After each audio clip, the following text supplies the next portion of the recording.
From the land of conjurers flying through the internet to your device like a UAP, hauntingly unexplained and downright weird, this is the Witching Hours, and we are ready to take off in the flash of an eye.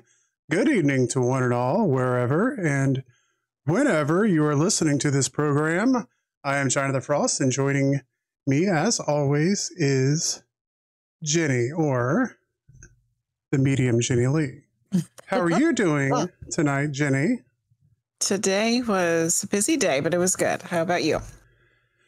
It's a good day. I'm doing better today than I was Monday or even this morning. Yeah. We're doing okay. Good. Doing okay. It's one day from Friday. I think that makes a difference too. A Monday night stream as opposed to the Thursday night stream. Yeah. There's a little more. You saw the sorrow and dread on the Monday. Yeah. Yeah. So we're doing good. We're doing good. How is everyone out there in Twitch land tonight? Welcome in, Keisha, hey, CM Sierra Boss. Glad you can make it. And Floor, yes. So glad you guys could come by. We have a good episode tonight, and we'll talk about that in a minute. A lot of stuff in the news. The news cycle keeps spinning, and I guess that's the world we live in. I don't know if it should catch me by surprise, but man, there's just been a lot of stuff going on.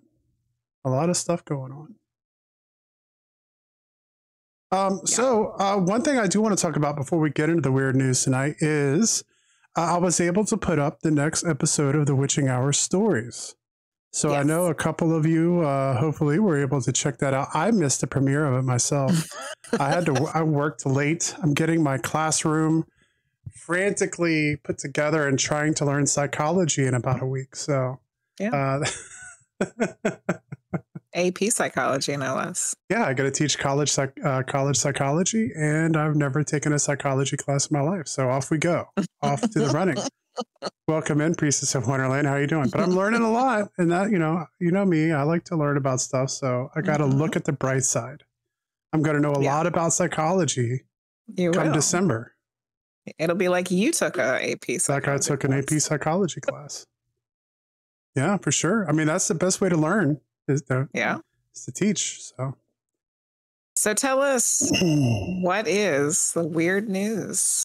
Well, let's get there. I wanted to talk about real quick the Witching Hour stories. I hope you guys enjoyed it. Oh yes, and it was about Project Pegasus. So if you're interested in time travel, I agree with Keisha and hosters that it needed more. I wish there was more to it. I needed it to be longer, much longer. Not that you have time for that. The first one was longer, and I wanted to make it a little bit longer, but it just kept getting weirder and weirder and weirder. And that was one of the things where I decided. And your point is, if I wanted to go into the whole thing, or if I just wanted to give people enough to kind of know about what Project Pegasus was. But I will take that into account when we work on episode 3, and maybe we can even put up a poll.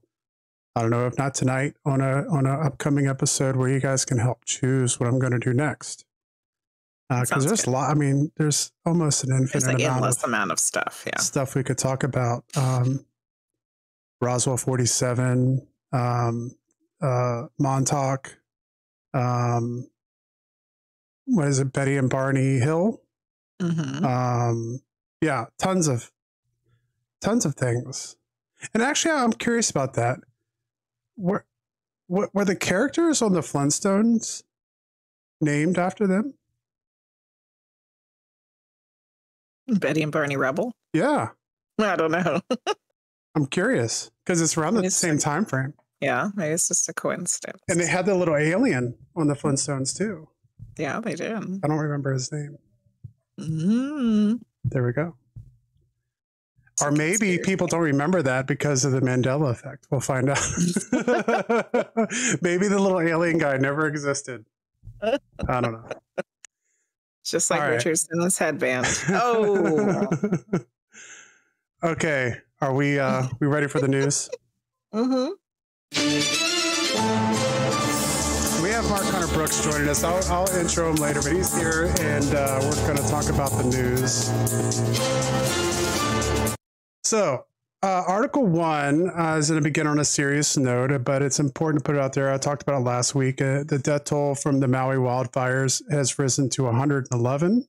Good Lord. With possibly 1,000 people still missing. Wow. As tensions escalate over the cause and the response. The search for victims isn't even halfway over, but the devastation wrought by Maui's wildfires already defies imagination as scrutiny mounts over the cause and the officials' response. At least 111 people, including children, were killed in last week's catastrophe, and the tragedy is expected to intensify, with most of the burn zone still left to search.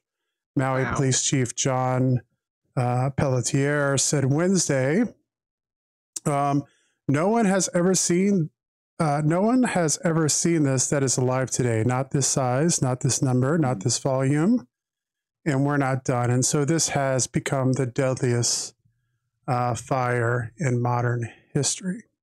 I was just talking to our neighbor a little while ago, and he's trying to retire soon, but apparently he works for a company that does DNA, and that's what they're doing right now, is doing the DNA of the victims. Wow. Yeah. Search crews are expected to keep scouring the charred debris of more than 2,000 burnt homes and businesses for days, the police chief said. Some are working despite immense personal grief. While the cause of the fires hasn't been determined, Hawaiian Electric, the major power company on Maui, is facing scrutiny for not shutting down power lines when high winds created dangerous fire conditions. A company that runs a sensor network on Maui says it detected major utility grid faults hours before the fire started. So, wow. I don't know. I imagine if there's something that could have been done, they have to be held responsible. I feel like, you had something like this happen during the winter with Texas, where, they overloaded their grid and they didn't do things correctly a couple of years ago. And I guess someone's going to have to. California's been experiencing the same kind of things, I believe. Yeah.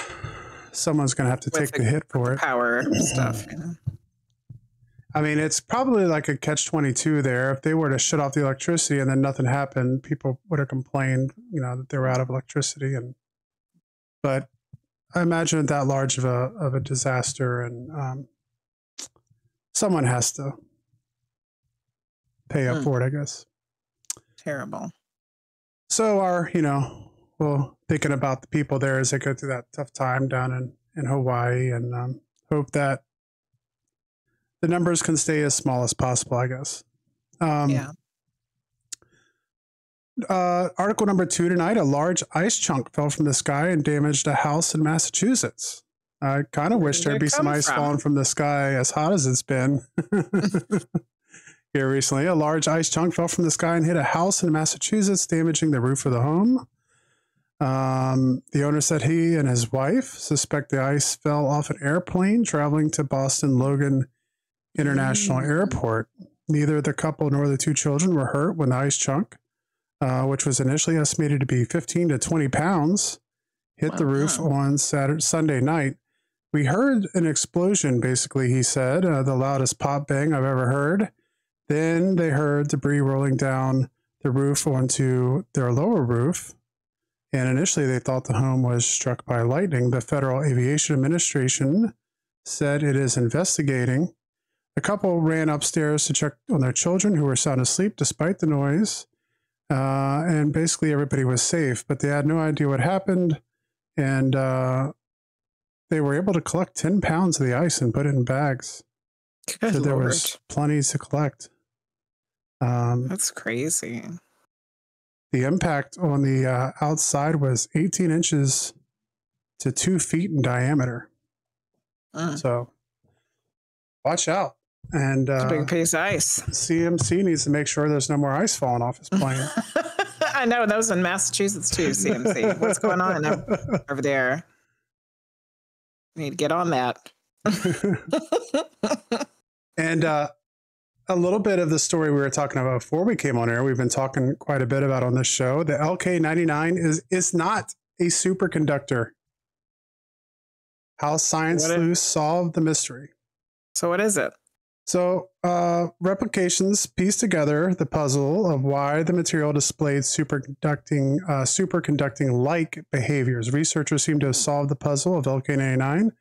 Scientific detective work has unearthed evidence that the material is not a superconductor and clarified its actual properties. The conclusion dashes hopes that LK99, a compound of copper, lead, phosphorus, and oxygen, marked the discovery of the first superconductor that worked at room temperature and ambient pressure. Instead, studies have shown that impurities in the material, in particular copper sulfide, were responsible for the sharp drops in electrical resistivity and partial levitation over a magnet, which looks similar to properties exhibited by superconductors. So in other words, it showed some of the qualities of a superconductor, but it was just a different reaction. It wasn't a superconductor reaction. Boo. So, the LK99 saga began in July with that university in South Korea. The extraordinary claim quickly grabbed the attention of science-interested public, including ourselves and researchers, some of whom tried to replicate LK99. And basically, it's a no-go. But, it's one of those things we talk about, like, how long is it now that it's kind of grabbed the attention that maybe it doesn't happen? You know what I mean? Yeah. Mm-hmm. Yeah. Maybe it might have lit a fire for people to start, figuring out another way to do it. Now we got grocery money coming in. Thank you, hoaxers. Or electric bill money. We appreciate the subs. subs. Yes. Thank you so much. So LK99 is a no-go, but we'll see what happens. There's a lot of other stuff going on. An interesting story I found. Vlad the Impaler may have cried tears of blood. Chemical analysis of his letters finds. So, how would they determine that from his letters? So, we're about to talk about it. So, if you're not sure who Vlad the Impaler is, he is the historical figure who has been kind of fictionalized as the character of Dracula. An analysis of three letters written by Vlad the Impaler conclude that he may have suffered from a condition that caused him to cry tears of blood. Vlad the Impaler, also known as Count Vlad Draculae, was not only a bloodthirsty and ruthless leader, according to some, but he also suffered from a rare condition that caused him to cry tears of blood, a new study suggests. It's making my eyes hurt. Scientists made the discovery after conducting a chemical analysis of a trio of letters written by Vlad III during his 3 separate reigns as voivod, or military leader, of Wallachia, a historical region of Romania from 1448 until his death in 1476, according to a study published Tuesday in the Journal of Analytical Chemistry. Historians estimate that more than 80,000 people died at the warlord's orders by being impaled by sharp objects. The Count is perhaps best known for being Irish author Bram Stoker's inspiration for his 1897 novel, Dracula. Which, if you've never read it, it's a good book. To learn more about the bloodthirsty warlord, researchers use a technique called mass spectrometry that involves carefully applying different chemicals and polymer to the letters and then removing it. The ethylene acetate picked up proteins and smaller molecules called peptides left over from the Count handled the paper centuries ago. This process revealed residue that contained 500 peptide, of which 100 were of human origin. These peptides were presumed to come from Vlad, rather than other people who may have handled the letters. I wonder what prompted them to do that in the first place. Well, I guess they were probably just trying to see if they could find anything on the papers. I don't know. Yeah, the biggest find was from a letter he penned in 1475 that carried 3 peptides found in proteins of the retina and in tears. They concluded that he likely suffered from hemolacria, in which blood is present in tears. So he's crying while he's writing his letters. Hopefully he was crying about how many people he was killing. Maybe he had a little remorse. Well, the article I had was very anti Vladimir. Of course, some people, especially in Romania, consider him to be a national hero. He was captured and held prisoner, and the people that he impaled, supposedly on the stakes, you know, from their point of view, were justified. They were trying to invade his nation, and he was merely trying to keep them out. So the historical truth of Vlad the Impaler is a little bit more convoluted, and like I said, in Romania, many consider him to be a hero. So yeah, but this article wasn't so much. Crying tears of blood. Weird. Which maybe that's where some of the myth of the vampire stuff comes from. Yeah, that'd be something to talk to Joe Cunningham about. More vampire stuff. Somebody walked in while he was write one of his letters and he's boo-hooing on it. And they're like, oh. Yeah, he was so sorry for the forest of impaled people that he shed a tear. Onto his letters. Yeah. And here we are, hundreds of years later. And taking then Scotch tape to it and looking at peptides. So. And then his niece was Elizabeth Bathory, I think, if I'm not mistaken. So you have a whole family lineage in people's blood. Yeah.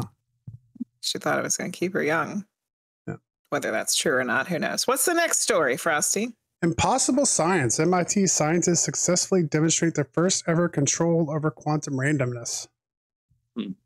So for the first time ever, research scientists at let me preface this that this is very deep scientific analysis. So I'm about to work our way through it. For the first time ever, research scientists at the Massachusetts Institute of Technology with the Institute for Soldier Technologies have demonstrated a level of control over the phenomenon known as quantum randomness. Which is what? If perfected, controlling quantum randomness could lead to a number of scientific breakthroughs, including the ability to perform previously impossible probabilistic quantum computing and advanced field sensing technologies. To achieve the breakthrough, the research team zeroed in on the phenomenon of vacuum fluctuations. A vacuum is typically depicted as an area of space completely devoid of any matter or energy. However, in the quantum realm, even the emptiest of space experiences minor fluctuations. Imagine a calm sea that suddenly gets waves. The researchers explained in a press release announcing their breakthrough accomplishment. That's similar to what happens in a vacuum at the quantum level. Unlike the mathematically predictable movement of macro-style objects that are governed by Newton's laws of motion, motion in the quantum realm is effectively random. Such random fluctuations have allowed engineers to build random number generators that are truly random, a necessary tool in a number of areas of research, but have otherwise stymied many areas of research. That's because when scientists try to simulate the real world, the ability to factor randomness into the equation has been particularly elusive. In effect, the MIT research team says they have tapped into previously unexplored territory and stumbled upon the ability to actually control random events, at least enough to make use of them in computer simulations.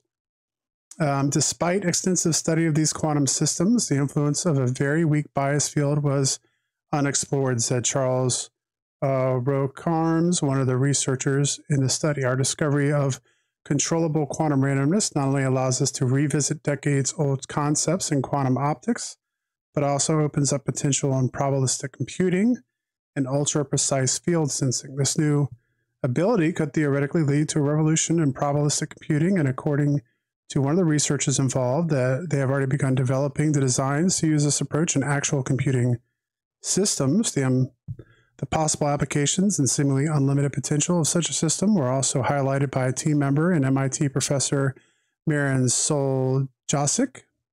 By making the vacuum fluctuations a controllable element, we are pushing the boundaries of what's possible in quantum-enhanced probabilistic computing. The prospect of simulating complex dynamics in areas such as combinational optimization and lattice quantum chromodynamics simulations is very exciting. But it I thought If it was the Vlad important. the Impaler story hurt my eyeballs, that story hurt my brain. And I'll be honest with what you, the hell they're talking about. I cut out the really hard to understand parts. So, Mark, do you know what the hell they're talking about? I was waiting for the discussion on mud cracks on Mars. That one was a little bit more on my level. But yeah, Jenny, I agree with you. That's hard to understand. But quantum mechanics is still a very difficult topic for everybody, I think.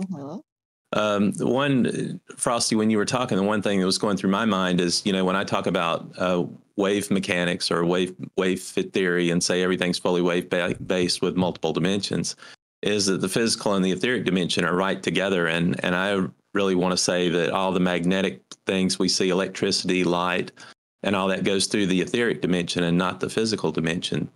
So when you say that there's matter in the void of space or whatever, that's the medium through which light can propagate. It's the etheric dimension that light propagates in. That was the only thing I was thinking of, and I'm trying to put that on a 12th grade level as opposed to this graduate physics level. Yeah. The MIT level. Yeah, but it's definitely interesting. It's cutting edge technology with what everybody's doing. So I know that's where everybody's interested. But to say cutting edge, we've all been talking about artificial intelligence lately too, and all these different things. So you guys are going to have to get ready for students who want to do their papers with ChatGPT. I think that's already been happening. Yeah. Actually, I almost put an article on here tonight about that. There was some articles I was reading about the huge influx and what that's going to lead to, ChatGPT, especially in the academic world, of professors having to.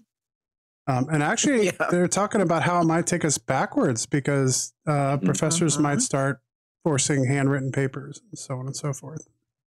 Or even taking us backwards because the students aren't learning anything anymore. Well, for sure. Yeah, and that's the other thing. And instead of being able to go home and use ChatGPT, they'll do, well, it wasn't that long ago. I mean, just 10 years ago when I was working on my bachelor's, that when it was time for the test, you got your prompts in class and you had to handwrite it out on a blue book is what they called it. And you spent an hour and a half with your hand cramping, like just trying to get out as much as you possibly could. And so that might be where we're headed to. Need to go back to it, I guess. So it's more work for the instructors. It is. Having to take care of it all just to make sure that the kids aren't, taking advantage of you. I guess it's a constant game back and forth there.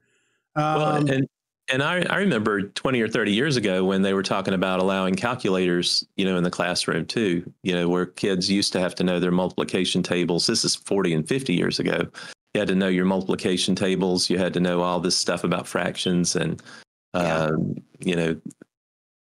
decimal equivalents and stuff like that, and how decimals and fractions are related. And people just don't know that anymore. And I don't know if that's really an advantage or a disadvantage, because some of it's just basic stuff you need to learn every day. And other stuff is like, studying trigonometry in high school, as you may not use it to balance your checkbook. But if you're going on to college, it would make sense. But, for everyday practical stuff. Yeah. It's going to be an interesting dynamic. And on the other side of that, I don't know if the students would be surprised to know, but the teachers are using ChatGPT to design the quizzes and worksheets and all.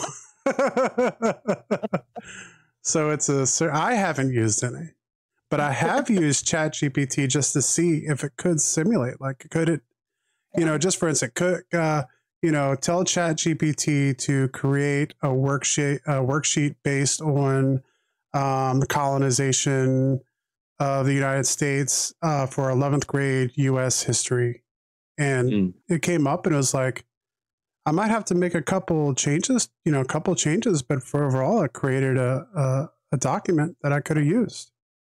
Wow. So when you were saying that, I was kind of like going to the next step too of data visualization, where you can take these big spreadsheets of numbers and do things on maps, that would show you population variance across counties in the United States, or how people voted or income levels or whatever by zip code. That's a ton of information that people really try and summarize graphically, but it takes a lot of expertise, and the people who do that get paid quite a bit of money. But if you could program ChatGPT or some other AI system to do it for you, that could be pretty incredible. But then you'd have to trust what they come up with as well. Exactly. It's like you'd still have to have, I would think you would still have to have a person that would go over it and make sure it was all correct. Right. Yeah. But those people would have data analytics degrees, and those people can make six figures, at least in Manhattan. They could years ago. I don't know what they're doing now. Yeah. Well, going back to our last story real quick, to kind of summarize, the basic gist of what I got out of that is essentially it's a step forward for quantum computing. Mm-hmm. And, like you were talking about, Mark, it's kind of like this thing in the quantum realm where the science in the macro doesn't work the same way in the quantum, and they don't understand why. So this is a huge advancement there. But for quantum computing specifically, you're talking. One of the articles I read about it was talking about how a quantum computer could do calculations that would take a normal computer hundreds or thousands of years to complete. So you're talking about a huge jump forward in the speed and the processing power of technology. Yeah, so it could be really, really big. Yeah. Yeah. And a simple way of putting that is, how you have a computer that would calculate all the different paths to try and find an exit to a corn maze. If you have this big maze that you start at one end and end at the other, the computer will go through and try every path, a regular binary computer, but a quantum computer will try every path all at the same time. Mm-hmm. Oh, yeah. And that's why it'll be able to come up with the answer a lot quicker, or at least that's a simple explanation. Yeah. And it may not be true in all cases, but that is just to showcase the difference between a quantum computer and a binary computer. That makes a lot more sense to me. Thank you And for what the really corn maze matters analogy. is what really matters there is will it get me more frames in my video games, and will it give me a better bit rate on Twitch? And if we can get better stream, then we'll be good to go. I think it'll give you a lot more time to play because, it won't need your expertise anymore. It'll be teaching your classes, and it'll be giving the tests and all that stuff. Well, and just combine those two. We're talking about ChatGPT, and then combine that with quantum computing and what that can do with machine learning. Oh my goodness! It could be, And if it's not being done already, yeah. And then throw in time travel and all these other things that an artificial intelligence with a quantum computer could try and calculate and figure out and do a 2-page academic paper on, or whatever. Time travel solved, and give you the high level thing on it. Yeah. I wanted to kind of go back to like you were talking about the etheric. Yes. Being like right there with what we're in. And then CMC had posted a little while ago that he was going to be posting in the Discord server that he just saw an experiment has been devised to test for parallel universes. I hope so. And even that's, slightly different, but I thought it was kind of along the same lines of like seeing the unseen, Yeah. Mm-hmm. I think science is really very, very close to, finding out a lot of things. And linguists and I conversed a little bit. I think you may have saw that on the Weird News section. Mm-hmm. And she introduced me to Dewey B. Larson, and I was listening to some of his stuff and just really enthralled with it. But he was talking about inductive versus inventive theories, and how inventive theories is what people are doing in quantum mechanics now. They're inventing things when they have test results that don't agree with their theories. They're just coming up with, new things or new ideas to sort of add on to or glom on to the theory that they have. And he was saying, and this is in a 78 presentation, and that's what I put up on your website or on your Discord server. He was saying that's an inventive theory, but an inductive theory is the one that, when you do the test, you throw out the theory that's not right and you come up with something new. And he said and then in the 70s, he was saying we were at the threshold of inventive theories in quantum mechanics versus inductive theories. And that's when inductive theories really take hold. That's when you really come up with the concrete solutions to these things. I think there's still a lot of variables that are unknown. There's still a lot of scientific anomalies that are kind of pointing to the idea that it's not exactly right. I think people are very close. Science is very, very close. And I'm excited about, what will happen in the next few years. I would say that reality is fully wave-based. That's my answer. I could be wrong.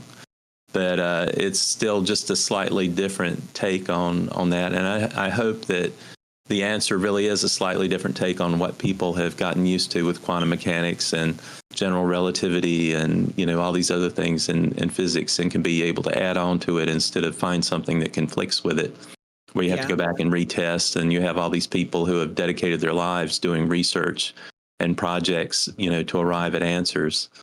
You want to be able to continue to use all of that as well. So I hope that those things change.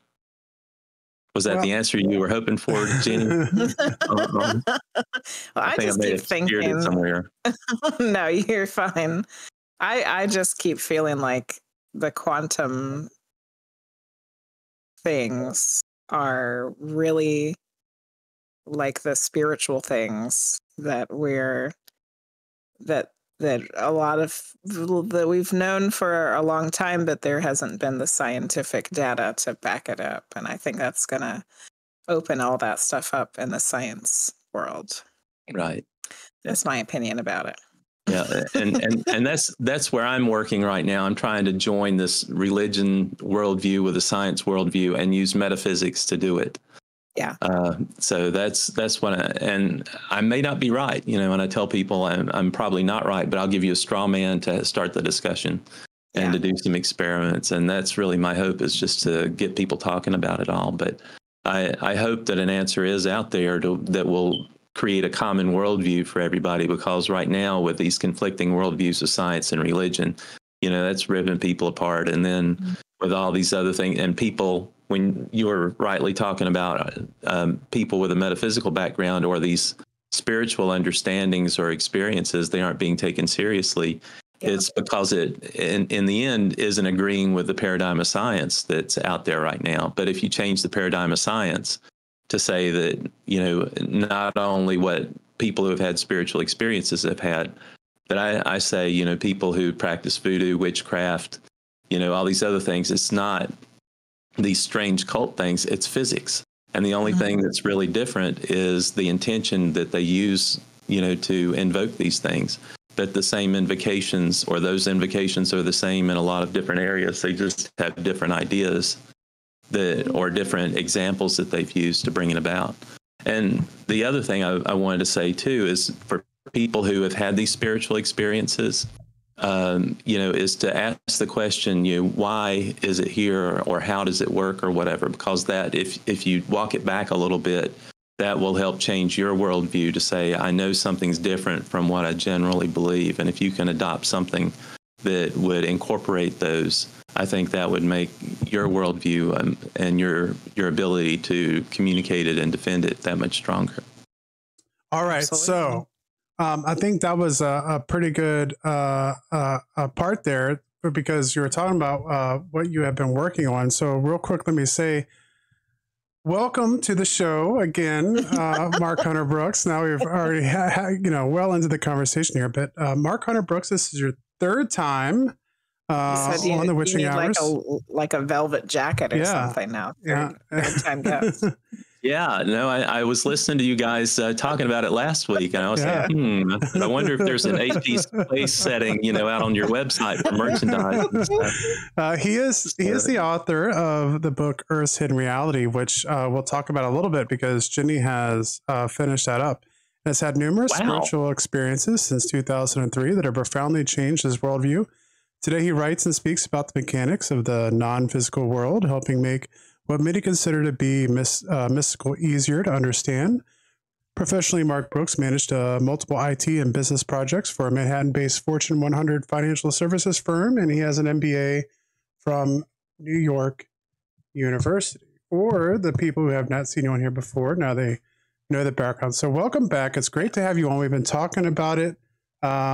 We had a busy summer, Mark. We were busy beavers this summer. So you moved. yeah, it's all different setups here. So yeah, we're ready to go. Yeah, well, I'm happy to be here. I was going to say I'm happy to be here. Oh, good. We love when you're here. Everybody else loves when you're here. Yeah. Keisha was saying hello to you at the beginning. Hoaxer says nobody's allowed to throw tomatoes at you because we love Mr. Brooks. Well, I love you all too. I think it's great being here. You know, this is a beautiful group that you guys have crafted. You know, and everybody gets along really well with each other, and you come up with all these new ideas and concepts and things. And I think it's just a wonderful community. Well, thank you. Well, thank you. Well, we appreciate it. So the last time we had you on, we talked about the Mandela effect, and there were some things you came on and wanted to talk about, and we didn't even get to it. So I imagine there's a lot of other things we want to talk about tonight.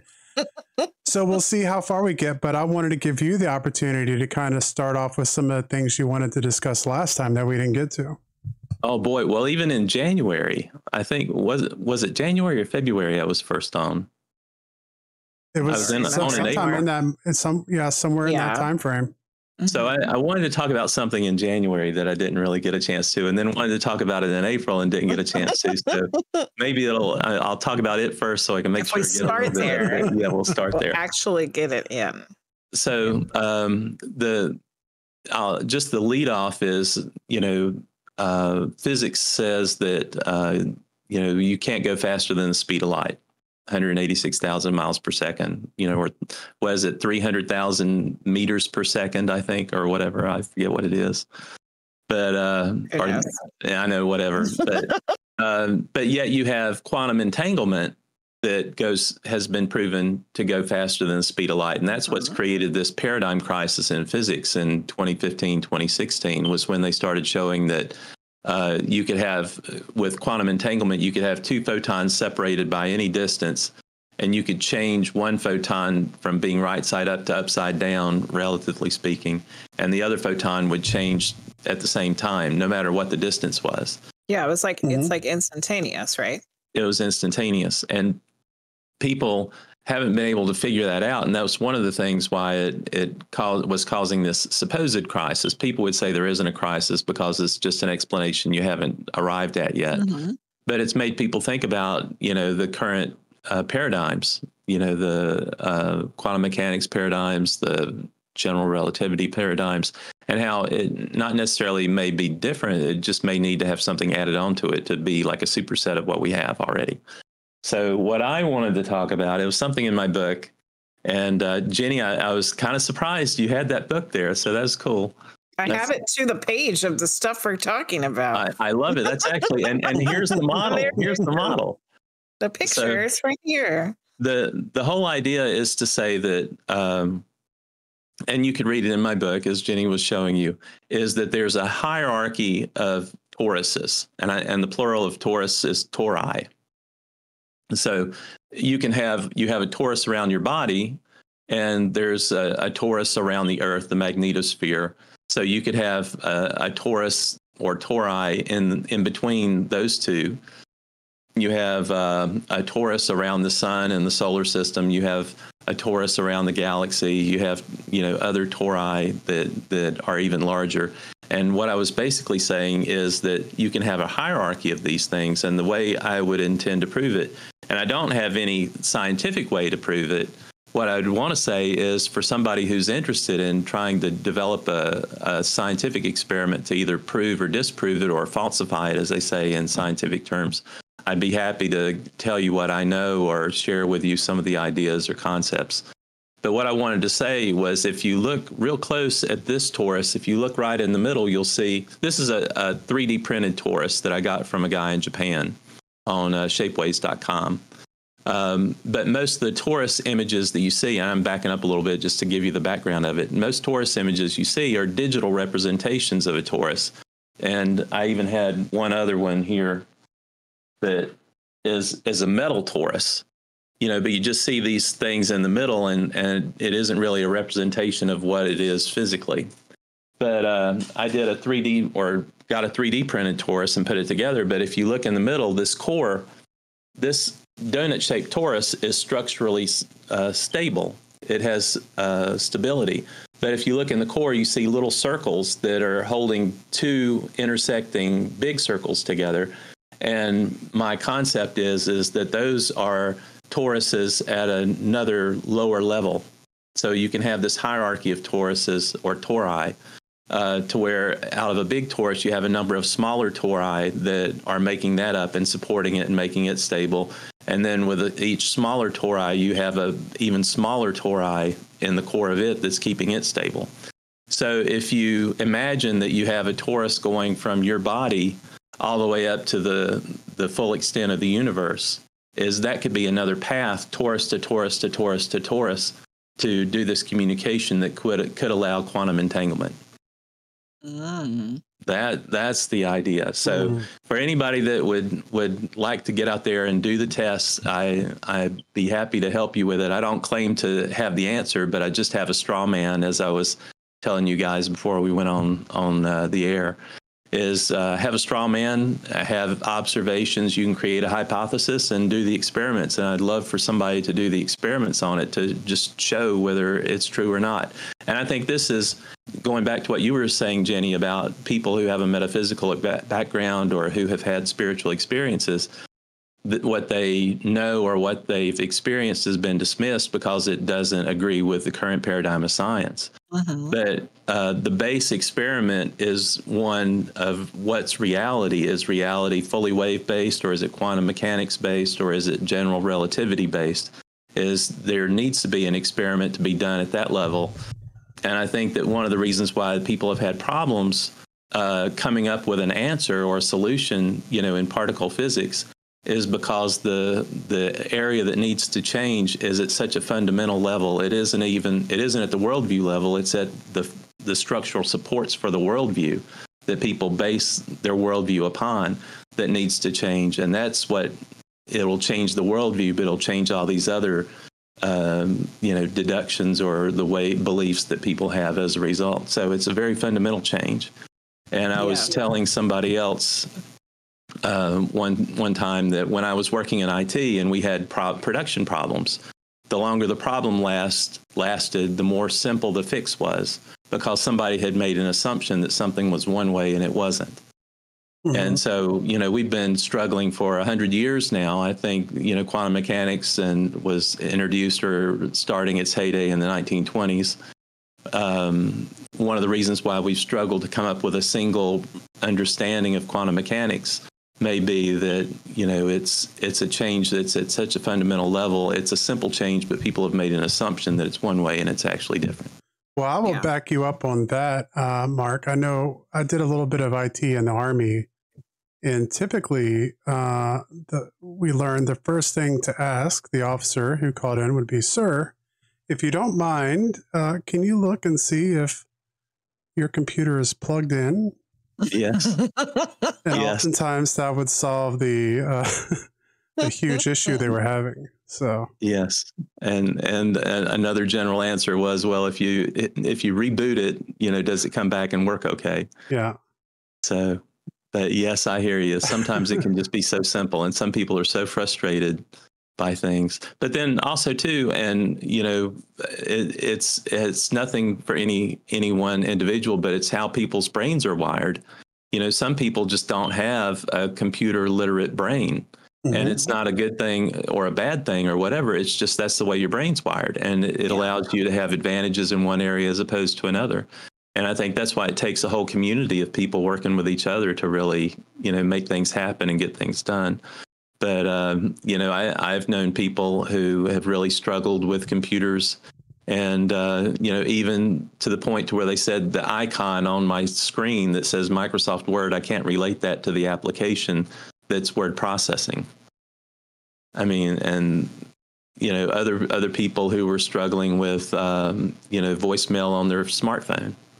That it's just some of the basic things, but it's just the way your brain's wired, and it's not anything good or bad. Yeah. It's just the way it is. And you have other advantages that people who can do it don't. Well, CMC Airboss said that is describing fractal tori. So he's familiar. This is the first time I've really delved into the idea Torus before, or Tori. I was not familiar with the concept, so it's very interesting. So now that we're on it, I'll throw out another one to you, and I'll start with a question. And I may have said this one before, so correct me or stop me if I have. To say that science says that infinity doesn't exist in reality. It's a mathematical construct, but they said it can't exist in a three-dimensional reality because the idea of something going on forever violates the law of the conservation of mass and energy, to say that in a closed universe, you can't add or subtract energy or matter. You can transition it from one to the other, but you can't add or subtract it. So if you have infinity in a 3D world, you're adding stuff to it, either at the high end, with whole number infinity, or at the small end with fractional infinity going on and on forever. So they say it doesn't exist. And but who's to say that it wasn't all there to begin with? We just didn't know it. Well, that's, I was going to give you a straw man for discussion. Okay. So is to say that what we're talking about with infinity is not a three-dimensional spatial construct, but a fourth-dimensional spatial construct. And for people that may have seen a tesseract, which is like a fourth-dimensional cube, to where you have a cube within a cube, and the outside cube can go to the inside and the inside cube can go to the outside. That's the first dimension where you have loops. You don't have loops in the third dimension, but you do in the fourth. And I was going to throw out the idea that infinity could be a loop. So you have whole number infinity going out to infinity, but then at some point, you have the fractional, it'll join up with a fractional infinity, and the fractions will grow and grow and grow to a whole number one, and then go up again, and you can have a loop. And it's kind of like the snake eating its tail, the cosmic Ouroboros. And I think that's what the cosmic Ouroboros was really trying to tell people, is that you have these loops, in space and in reality. And you'd say, well, how does that exist in nature? And we think of black holes.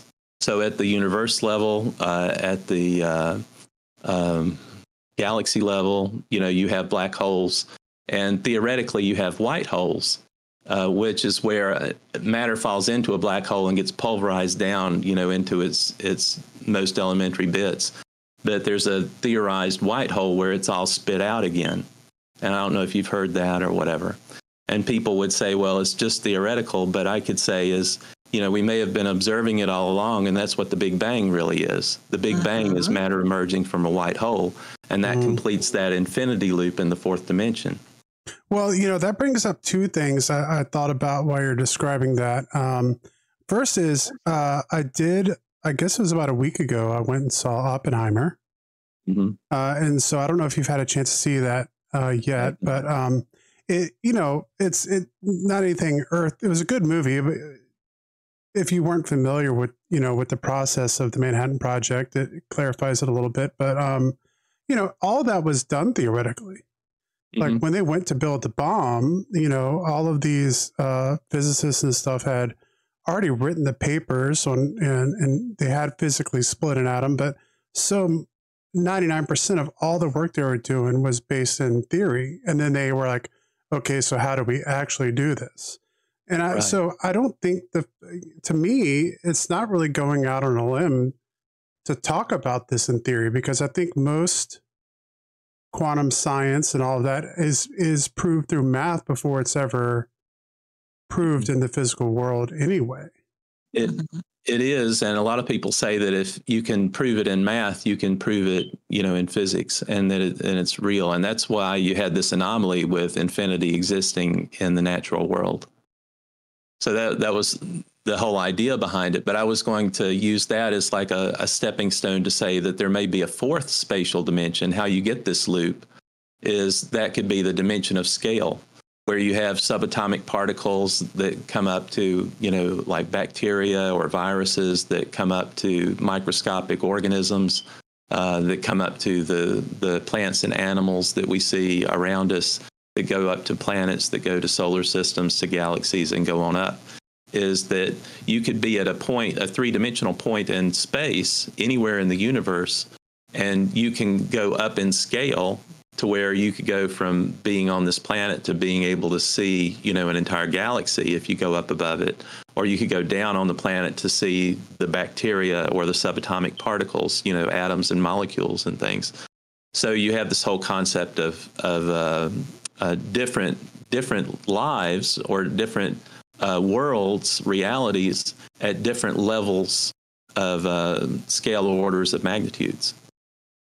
So does that make sense? Is that, you know, we're living our lives in this reality at this scale order of magnitude, but there could be another life or world going on at the bacterial level or at the planetary level. And, you know, they say planets make sounds. You know, who knows if planets are communicating with each other? And back to what CMC was saying, you know, and you were saying, Frosty, about fractals, is that you could almost say that you have 3 repeats, and this is something I just started working on, is 3 fractal repeats from the subatomic to the planetary to the universal, and to try and see if you have the replication of these same properties or concepts or entities, you know, at different levels. And I think it may be possible to show 3 fractal repeats in our physical universe. And I think it would be interesting if you could show that there's a fractal existence in there as well.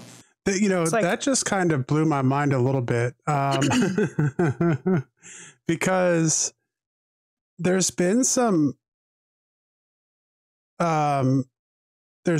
paradoxes with the study of the universe that's been very intriguing. One was the Big Bang, which they're really trying to research now with the James Webb telescope.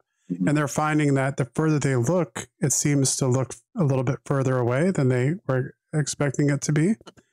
The second thing is that we have this, you know, there used to be like the rubber band theory that the universe was expanding and then collapsing. And the science isn't really saying that it just keeps expanding and keep expanding. So they're talking about the universe eventually becoming cold and distant, far apart from each other. But what if this continual expansion, like you said, is a loop that is going, and so that's very intriguing that they could be observing the loop, but because they're not seeing all of the loop, they don't know that that's what it is. I'll give you another 3D printed model. There's a book called Stalking the Wild Pendulum by Itzhak Bentov, Ben Bentov.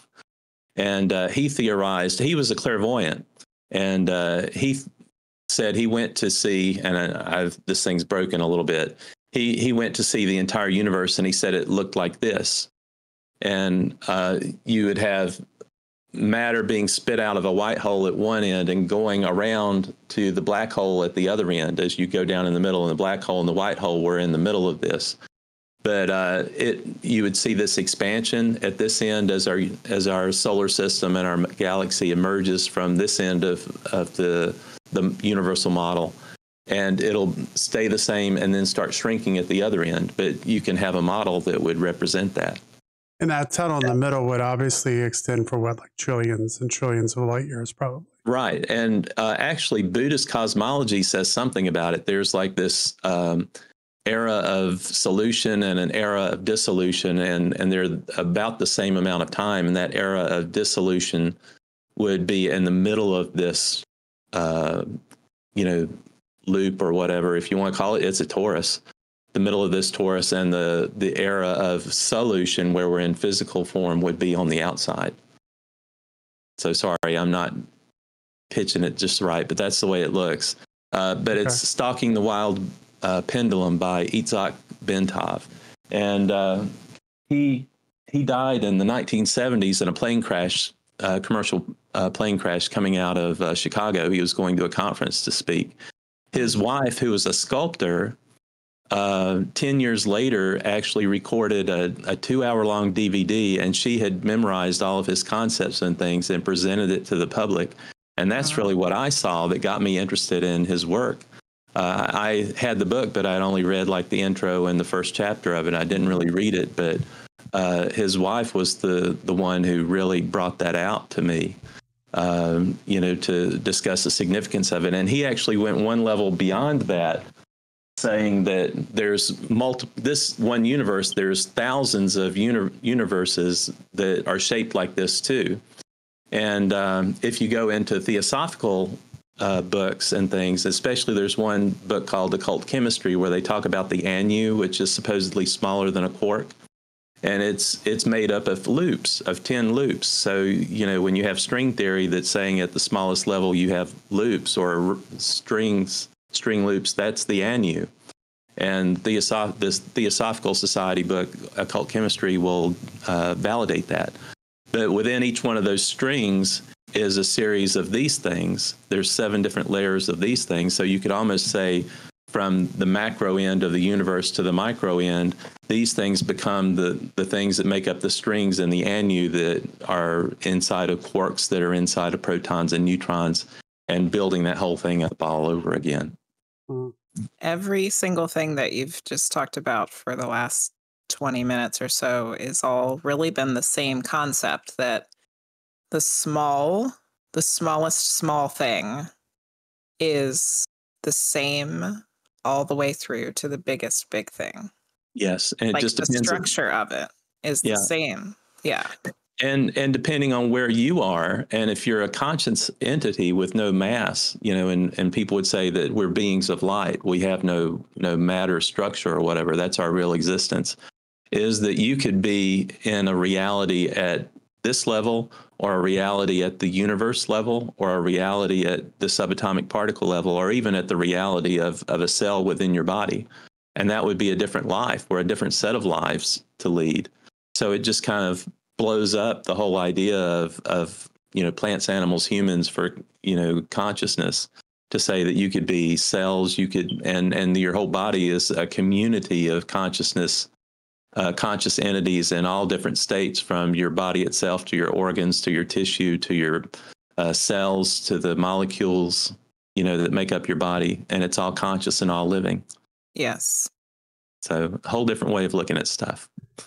But it's all going to come back to, you know, prove what reality is. Is it fully wave based, or is it quantum mechanics or particle based? And I think if they can do that and say one way or the other, that if it's different, which I would hope it could be, but I want to be scientific and say, let's let the data tell us, you know, what it is. But hopefully that could help enlighten people and show us that something does work or doesn't work, and you'd learn either way from it. Mm-hmm. So when you talk about, so we were talking for a moment about string theory.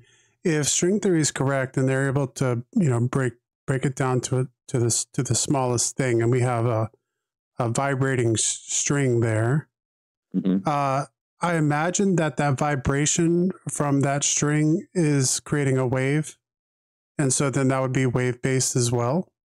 Or that the string is vibrating because of waves. Okay. Mm.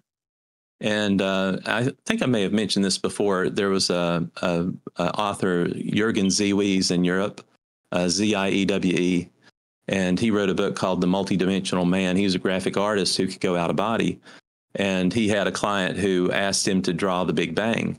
And so he went out of body and asked the universe, show me the Big Bang. And when you go out of body, you can do that and get answers. And instead of being shown this massive explosion, he was given 4 tones. And if you think about cymatics and how sound can manipulate matter, that could be the whole basis for, you know, not only us, but the entire universe as well. It's just, it's being driven by sounds that are manipulating everything. Again, I have no way to prove it. Just giving you a straw man to have the discussion, do the observations, hypothesis, and testing. It just feels like everything, all the theories and all the stuff is like, it's like your elephant story. It's like we're feeling the different parts of the elephant, but we can't see the elephant. We can't see the elephant. Yeah, and it's a good analogy, but I think people are coming to the realization that something is bigger than what they believe. Exactly. There's way more to it than we can realize. Yeah, and that's what I think will lead people to these new understandings. Doesn't it feel that way, Mark? I mean, doesn't it feel that way lately with just I don't know. It feels like science is on the verge Mhm. in a lot of different areas right now. Like just all, there's a lot going on, and not to delve into aliens, but we talked about what's going on with the congressional subcommittee hearing. It's just there's a lot going on where any one of these things could possibly just kick the door wide open to. Mm-hmm. Right. And the key would be to show how it all integrates together. Because I think one thing that's important is to show how our existence is part of, or is aligned with, or works along with the existence of the universe. Why does the universe exist is this just as important a question as why we exist. Mm-hmm. But if we can link that together and to say that, aliens are conscious beings too, and who's to say that we won't be an alien in some future lifetime? So you can link alien existence with our existence to just be the continuation of our spiritual maturity on another planet or in another universe. And one of the things about the non-physical, and I think I wrote it in my book, if not, it's in my third book, is I said that the secret of the non-physics is that if what leaders have done in the 1900s, when we talk about Stalin or Hitler or Mao, or I'm just generalizing, and this is an American viewpoint, so I apologize if I'm offending anybody.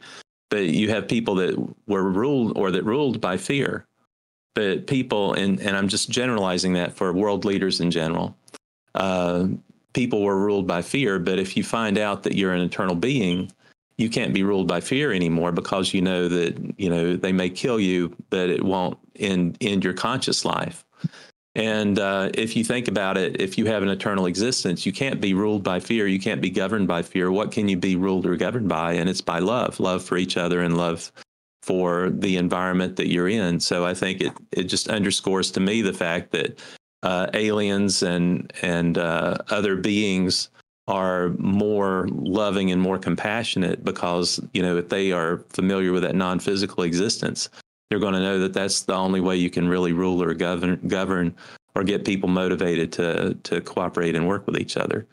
So I really like the idea that if people can realize that aliens are here because they love us and care about us and, want to see us be successful in navigating this childhood to adulthood as human beings, I think that'll be good. But what I think is being sown in the mass media is, fear and fear of the unknown, and that's one thing that needs to be changed. And if people who have had spiritual experiences or have metaphysical abilities can say, "Hey, this is all linked in there too. This is part of our natural evolution of humanity. We're just becoming more psychic. That's just part and parcel of it." And when you have aliens that are telepathic, it's just they're at that point in their evolution. And who's to say that telepathy and mediumship and remote viewing and all these other things aren't a part of our future as well, and other abilities are right along with it.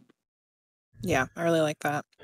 And we did do an experiment not too long ago, where we invited in just any kind of being from somewhere else that wanted to communicate with us. And they said, they pretty much laughed at us, and they said that all life is sentient, which is what you were talking about with, like, even our cells, like our individual cells and the parts of those cells, like having an awareness or a consciousness to them. And it's more than just us humans that are aware and conscious.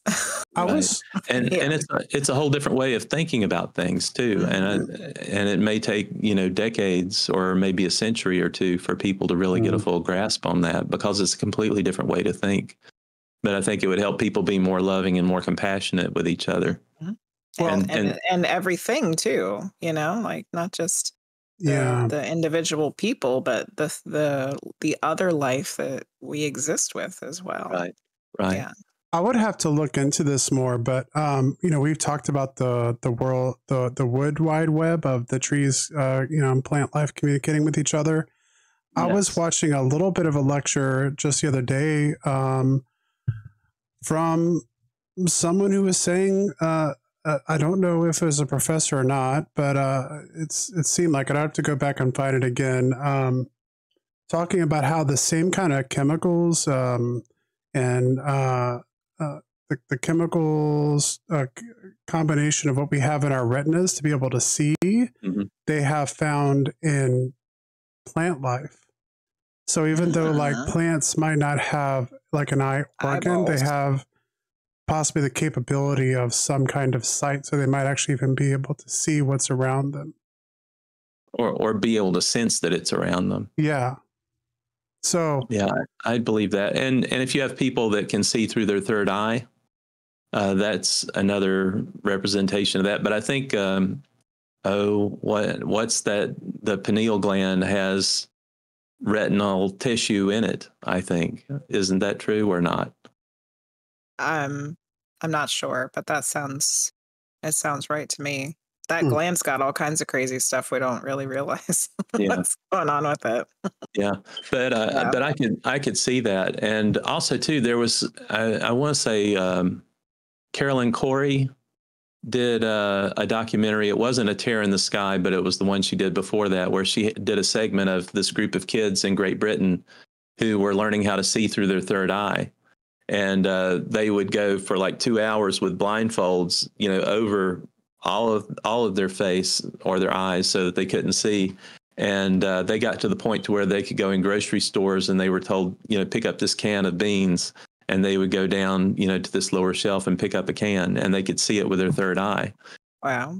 Yeah. And it's something that can come with practice, if you allow yourself to believe that you can do it. It's something that you can develop.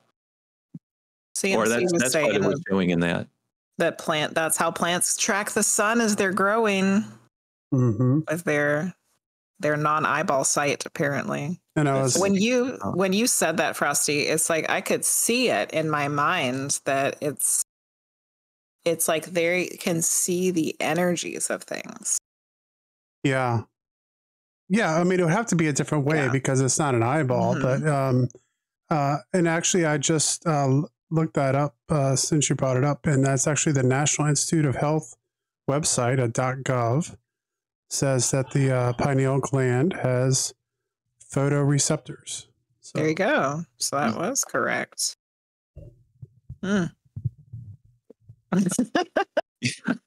It's like, oh god, I went and just and off we go. Yeah, off we go. I don't want to make up things on this show. You guys. No, I make stuff up all the time. Yeah. I wanted to go back to the Torus, and when you were showing the one that is like the theory that it's the universe with the white hole and the black hole, it made me think of the yin and yang symbol. Which is like another one of those ancient symbols, just like metaphysical the snake in its tail, that is trying to tell us something. It's like trying to give us some information, and it's like it's all in there. What about Yorkman, the in Norse mythology? It's the serpent that encompasses the world, and it's a serpent eating its own tail. And all of the Native American cultures that have the creation theory that the universe was woven, and that Torus thing is completely woven. Like the whole thing is woven together. It's just fascinating. It is. And a couple hours before I came on this show, I was watching a video of a guy showing a piece of artwork where it was a copper band that the middle of the band was going up while the outside of the band was going down. And it was just rotating on a platform, but it gave that optical illusion of it. Yeah. And I really think that's more true than people imagine, as being able to say, like, moving energy from one dimension to another up through the core of a structure like an anu. You have that torus, moving in and out, and then this dimensional shift. And you could even say that's your chakras too, is, it's energy movement between the astral and the etheric and back and forth, depending on the way you spin the chakras. So you could have, and that's what kind of locks us into this physical body, I think, is the spinning chakras and the movement of energy between dimensions. But I have no way to prove it. You'd have to prove this is reality wave based or not first, and I would keep throwing people back to that before they try and shoot down an idea that would need to be supported by that. And I think it would be all too easy for skeptics to do, is to pick these third or fourth level or 10th level out ideas and concepts and dismiss them and say, well, that's not right because you can't do this. But if you go all the way back to that, what's reality? Is it wave based or not? And then rebuild. I think that would, certainly give a platform, build a foundation that people couldn't argue or dismiss. And that's what I hope figure out the tiny first before we can figure out the large. Yeah. So since you were talking about Tauruses, if you don't mind, I'll go back and do another one. Yeah. Okay. Imagine our magnetosphere around the Earth, and you see these pictures of the magnetosphere, being a big donut-shaped torus or whatever, and it goes through the center of the Earth. But you also see these loops around the inside, and this is not a great representation, but it's actually two different types of tori.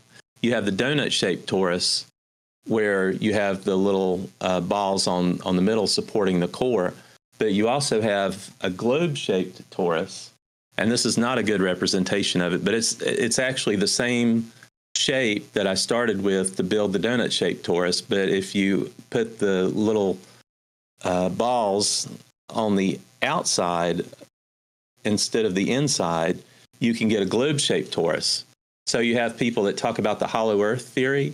You have the hollowness and stuff inside there.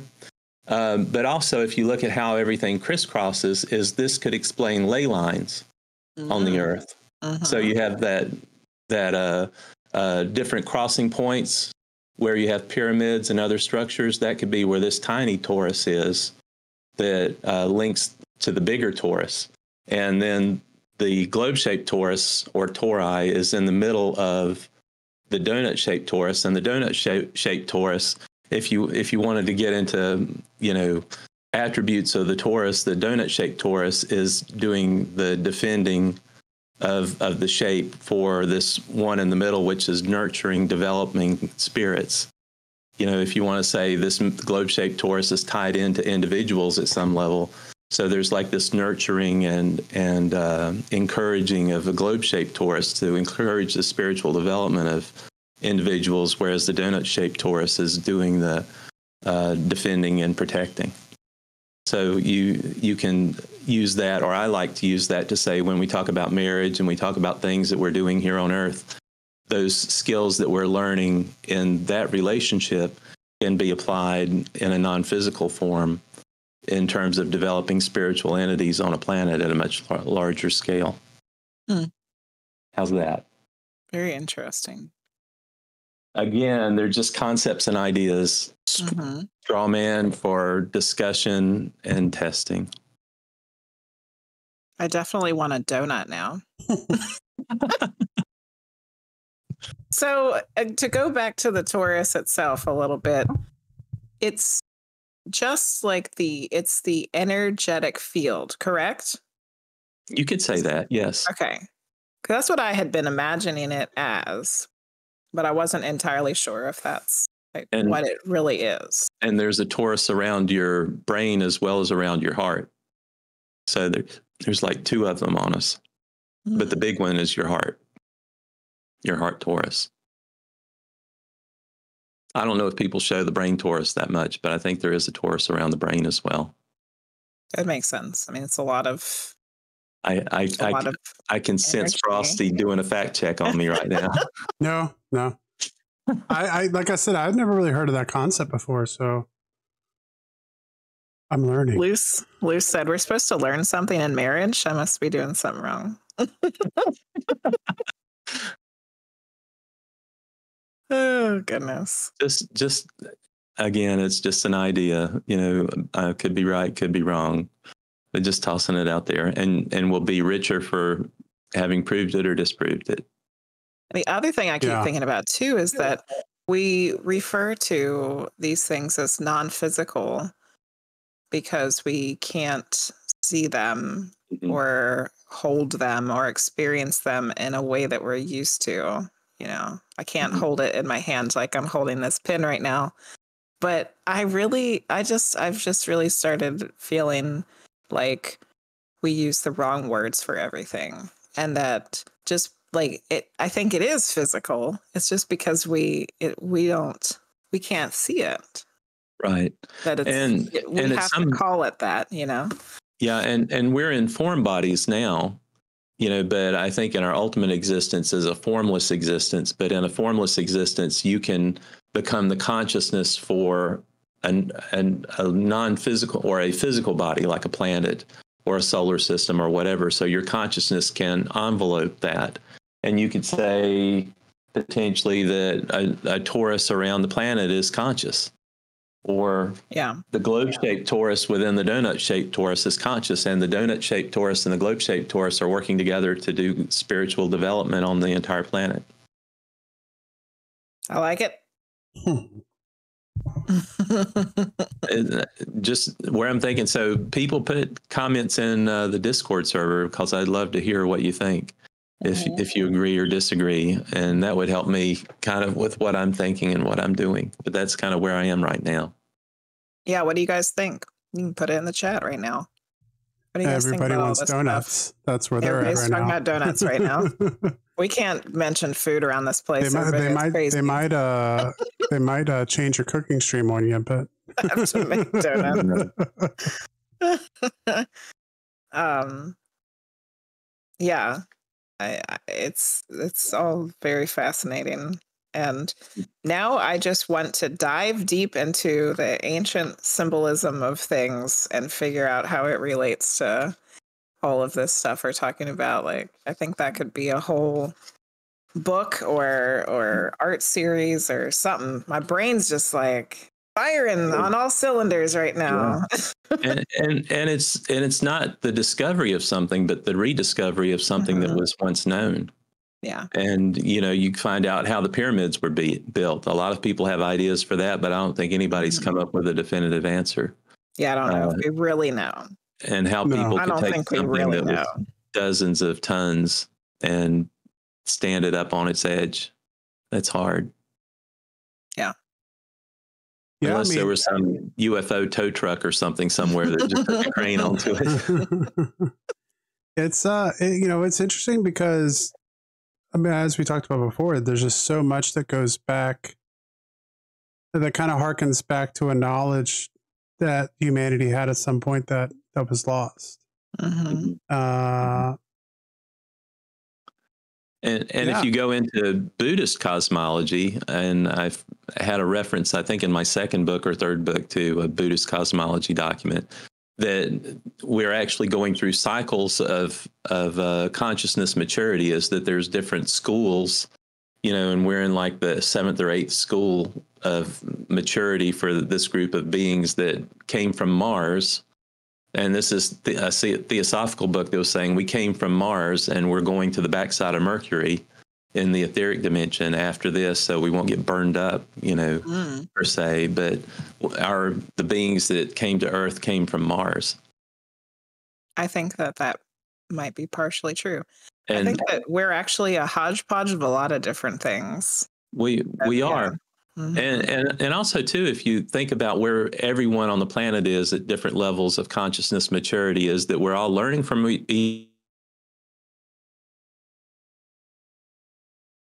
Oh, no, did it freeze up? No!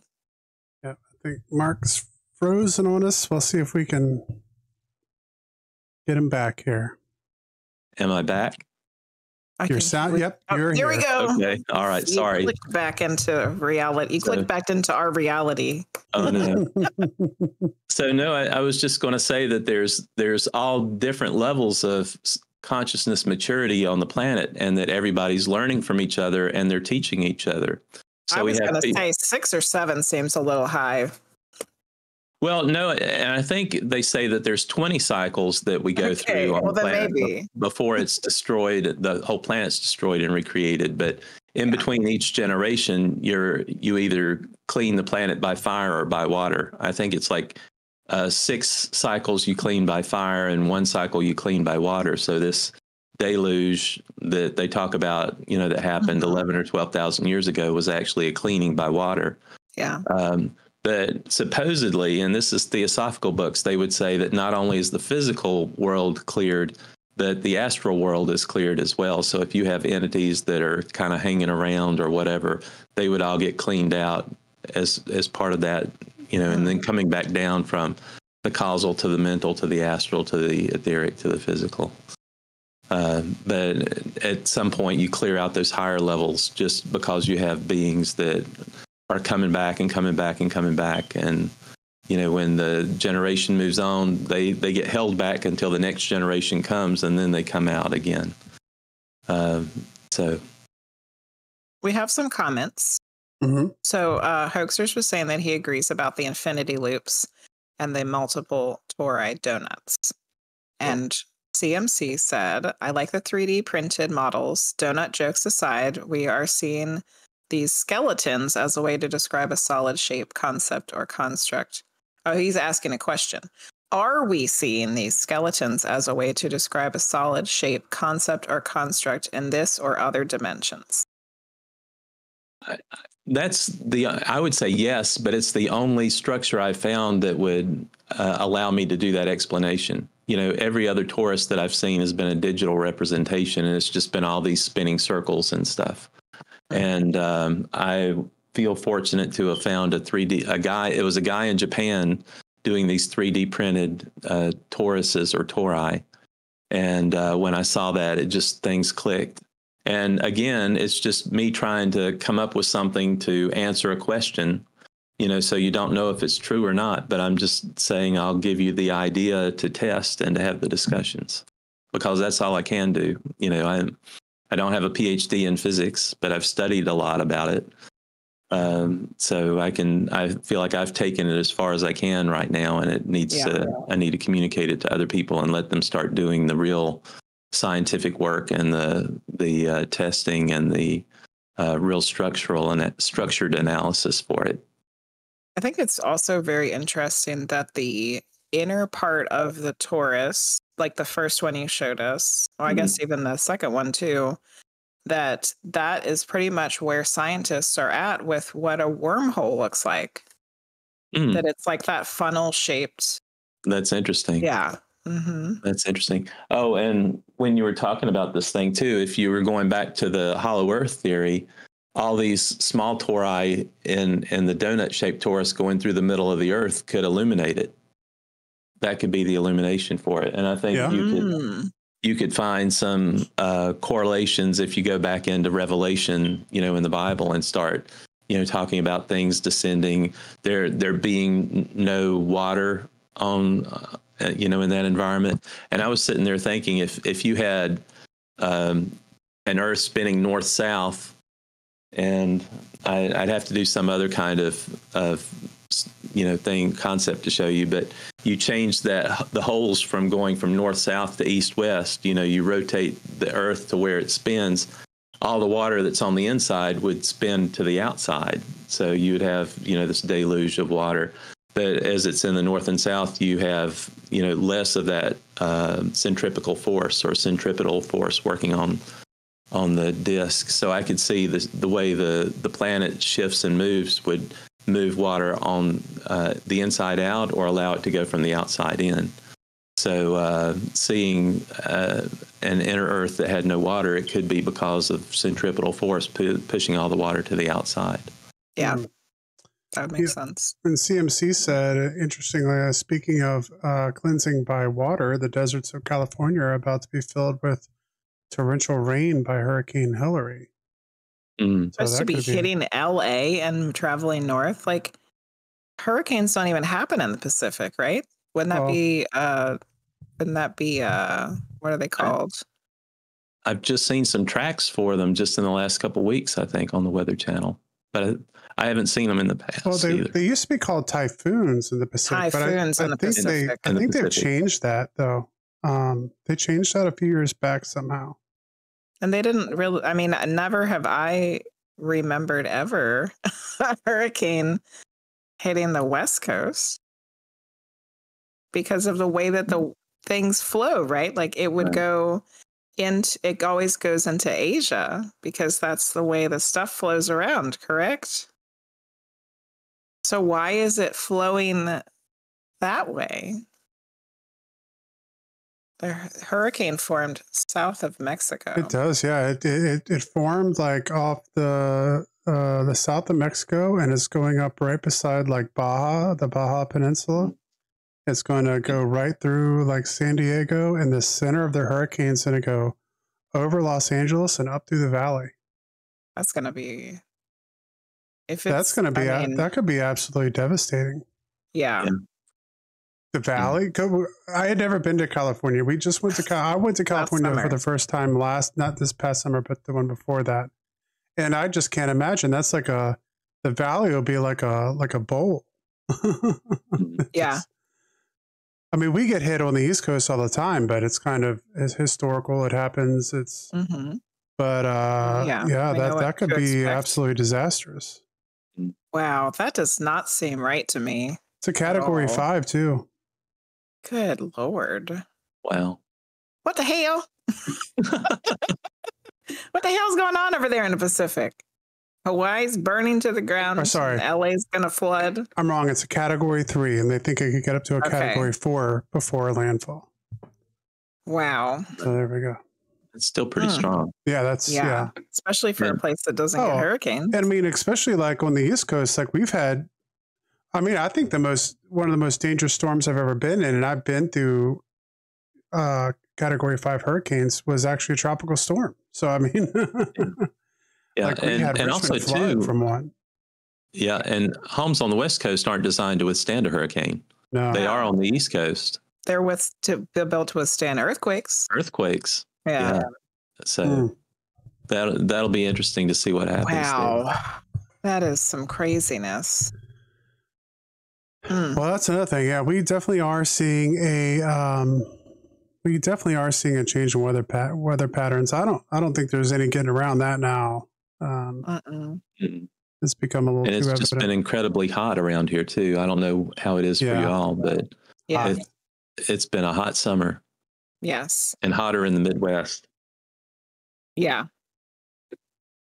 Yeah. Stuff's a changing. Yeah.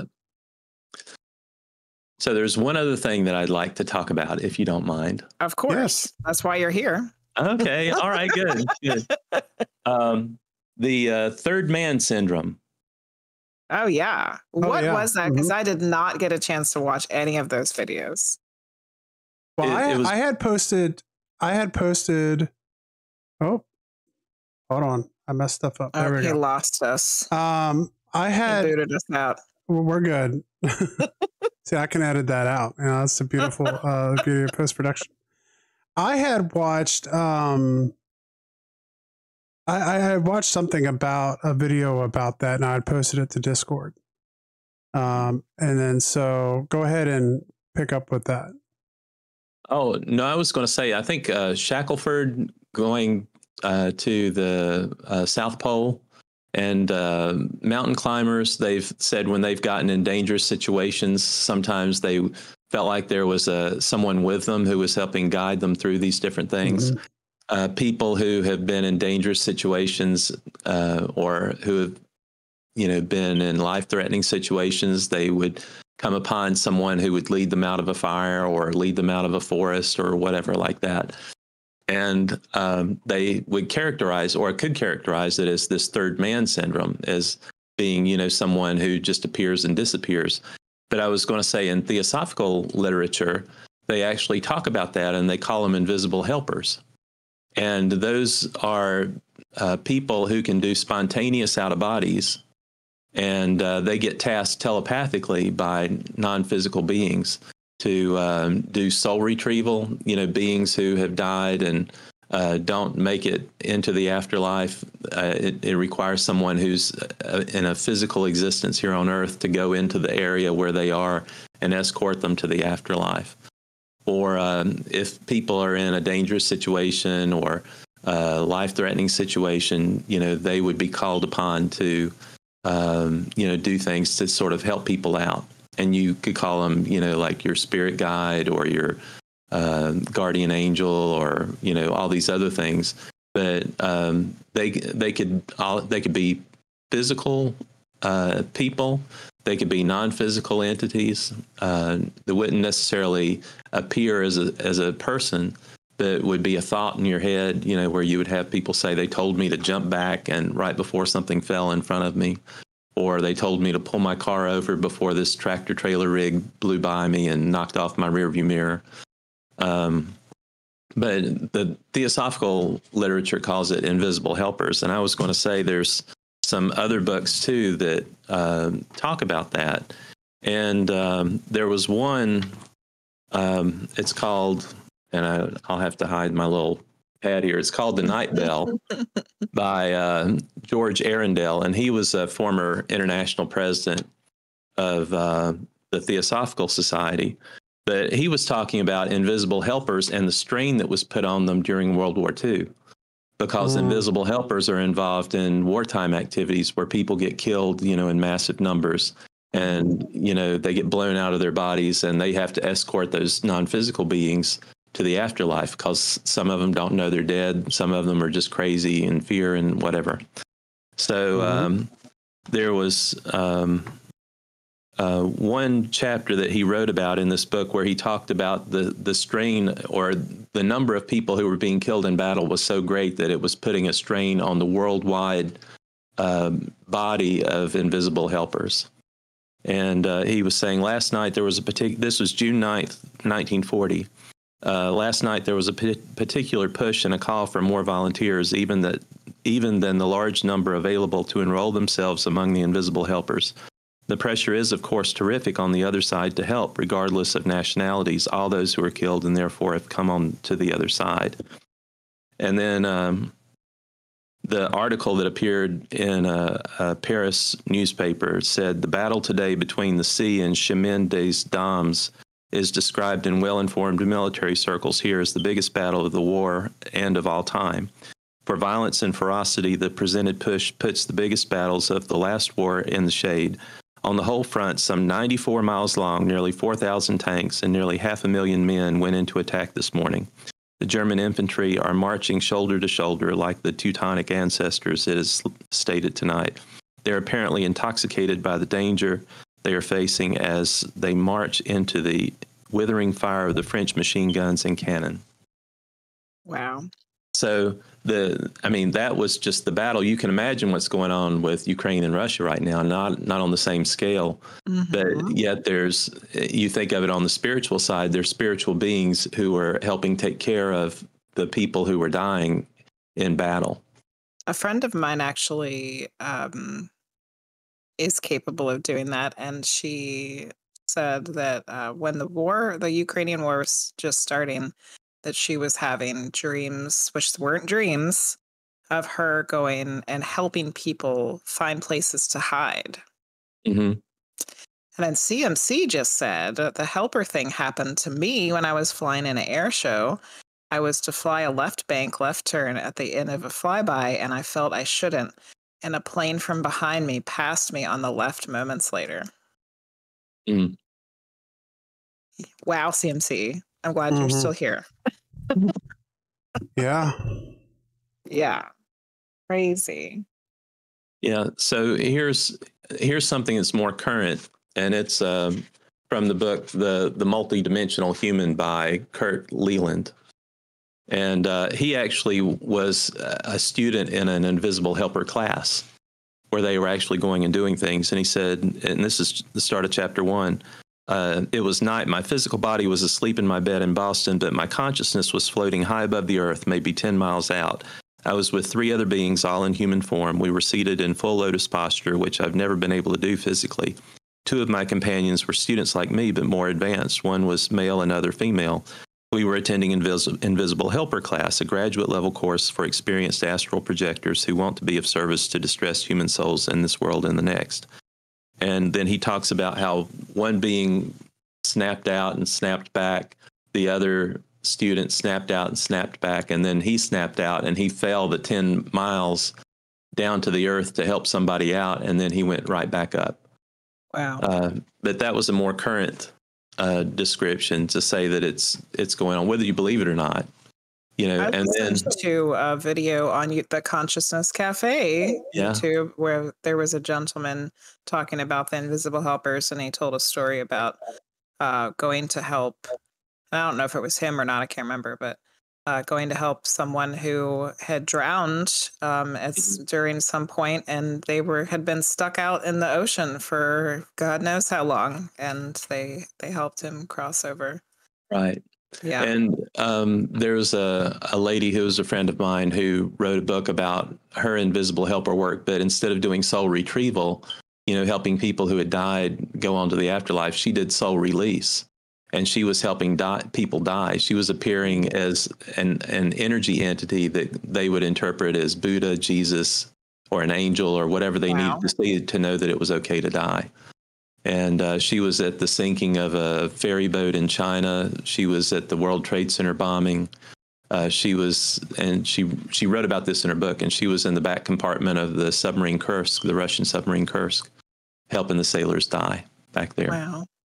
That's amazing. Yeah, it was kind of interesting. And then here's this century-old book on invisible helpers by Charles Leadbeater, where it talks about stuff in general. But I just wanted to throw that out there to say that this third man syndrome could have some legs to it. You know, if you look at some of these century-old books and some of the things that are in more of the esoteric genres, people are talking about it still being in existence. Yeah. And people, I think people are doing it all the time. And the interesting thing about this other person too is, like, we have lots of stories about like a sixth sense or intuition or some kind of clair like happening in a dangerous situation, but this is specifically like seeing or audibly hearing like warnings, or someone actually like giving them the steps that they need to do to be able to rescue themselves or whatever. So that's right. It's an interesting thing. And evidently there's lots of these, lots and lots and lots of them. Obviously CMC. So yeah. And then just to put it in perspective, it's not magical, it's not miraculous, it's science and physics. You know, if you say it's a fully wave-based reality, this aligns with natural law. We just don't know how to do it.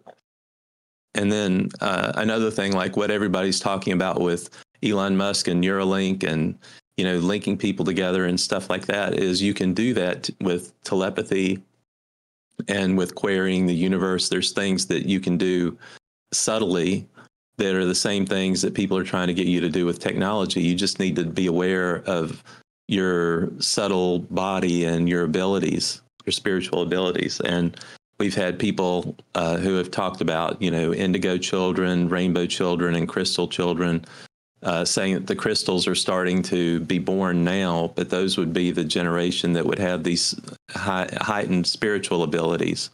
So that in the coming decades, you'll see more and more young people, you know, doing things that older people, you know, would find miraculous or amazing. But it's just these guys are tied into the physics, you know, at a more higher level. Or you say they're on a higher Torus, a higher level Torus than other people are, you know, that has access to other abilities. But I think that's something that could be coming in the next 20 or 30 years. Well, we've been playing a game on Jenny's streams lately called What's in the Box. Yes. Yeah, and we've been having some very interesting, I want to say almost every time we've done it, we've had someone get close enough that it's pretty uncanny. Yeah. Yeah. I managed to get like two and a half in a row there, and it was just like wow, like how did that even... There was one that really freaked me out. One was the cat cartoon thing, because it just came out of left field and I absolutely saw it. Like I went into a pretty good description of exactly what I saw. Mm-hmm. And so it's interesting because you would think that, I don't know the mathematics of it. You would just think if it was randomly people getting close enough to guess it statistically, it would happen maybe once so far. But almost every time we've done it, there's been somebody who got either nailed it or got really, really close to what it was. Yeah. Right. Yeah. And I think the spiritual ability is psychometry. Is that what you were Yes. thinking? Or even, I mean, psychometry is really being able to touch an object. So it's kind of a mixture between psychometry and remote viewing, because you're remotely trying to see the energy or the item or whatever. Clairvoyance or whatever, too, possibly. But psychometry usually deals with objects or even places, if you touch the location. And I guess the problem with it is repeatability. Like I can get two in a row and then I might be, and who knows when I'm going to get the next one. But there's still something to be said about the two in a row, Yeah. Yeah. Well, I've got my picks tonight, a quarter and a seashell. Yeah. But somebody always picks the seashell or a rock. There you go. Yeah. Well, you've probably got a lot of crystals around there. I do, but I try not to put them in what's in the box because I think that's what people are going to guess. Yeah, there you go. Yeah. It's interesting. So I was in a workshop a few years ago where people everyone would bring items for a psychometry, demonstration or whatever, and they'd put them all in a bag. And people would pull out something and hold it in their hand, and not look at it. But then they would try to imagine what it was and whose it was and what the purpose of it was, and all these other things. And it takes a few weeks. I mean, we were doing it like every other week, but after like 2 or 3 months, everybody was getting fairly good at it. Yeah. So with practice, you can develop some abilities, and it's more just realizing how subtle some of these things are. And I think for new people who are studying intuition or whatever, I think the big challenge is to get them to realize that these passing thoughts they have are really something they need to pay attention to. And a lot of people don't know that. There was something that happened to me a few weeks ago. I was in one room and I had a thought that I needed to call somebody. And I went out into another room, and there was a friend of mine who said, "Mark, you need to call so-and-so." And that was that person that I just thought of. And this person is very tied in, spiritually, or psychically. And they told me that what was a passing thought to me was actually a thought wave, and that they had sensed the thought wave. And that was it just floored me that it was something so subtle that I dismiss all the time that I need to be paying more attention to. But if you have those abilities, or not really the ability so much as just the recognition for what it is, you would take these things a lot more seriously. And but I needed to have that validation of that separate person telling me the same thing, literally just a couple minutes later, for it to register with me. Yeah. Otherwise, I would have just dismissed it. Yes. Yeah, the validation is a big part of it all. Building your confidence about what it is that's really happening. Yeah. Yes. So do you and Frosty play what's in the box when you're off camera? No. We could, though. We could get bored one night. Power goes out and play what's in the box. Or that could be a good party game or something like that. Yeah. That's what I live here, and everyone would think that I get a whole bunch of readings and past life regressions, and I think I get very rare that we get the chance because we stay busy doing all this. So yeah. So Frosty, not to put you on the spot, but what's it like being with someone who's an intuitive or an empath? Well, it's progressed over the years because when me and Jenny first met, that was one of the kind of things that we were both interested in. So like we're like we got together in high school, so we've always been interested in different weird stuff. But it was just Jenny didn't really start really honing in and like really dedicating herself to this stuff. I would say maybe 4 or 5 years ago. When you actually tried to, was it that long ago? Yeah, it's probably been about 5 years. Yeah. When I started really focusing on it. Yeah. Not that it wasn't always there, though. Right. Yeah. And I mean, in some ways, it's kind of, at some point, it was kind of get on the bus or don't, you know? Because I do leaving tend the station. to be. You better get your ticket. It's funny because when I I think I talked about this today, but I'll go out with friends or something, and I'll be the one bringing up all this stuff and talking about these things, and I'm the weird one, I'm the like, man, this guy's a little out there, but a lot of times I'm the skeptic in our at home. I'm the one that's like, well, hold on a second, what about?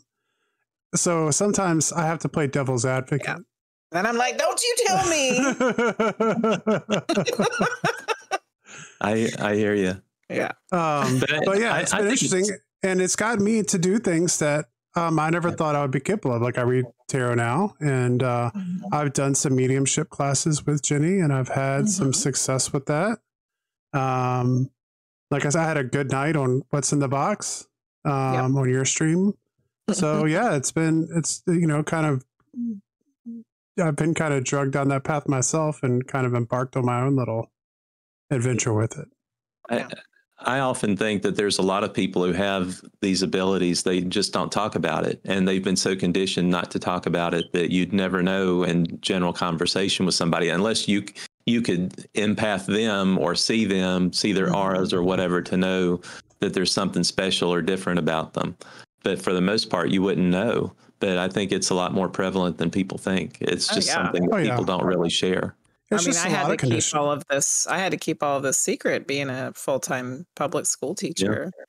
And now that I'm not, and I've moved to a different place, I want to be able to be. I want to be more open, and I know that I can be, but it's still hard. It's like I've conditioned myself to just keep it to myself. Right. Yeah. Yeah, I hope that'll change in the next 20 to 30 years, especially if you have, a generation of kids coming up that are going to be, more spiritually active. Yeah. So, and I was even thinking it's going to be important to make sure these kids have good experiences, if this is true, but have these kids nurtured and protected to some degree from kids who would scoff at them or tease them or whatever, especially when they're small. And then teach them some of the basics of metaphysics and spirituality so that they can understand what they have and how to work with it and how to protect themselves and shield themselves and things like that.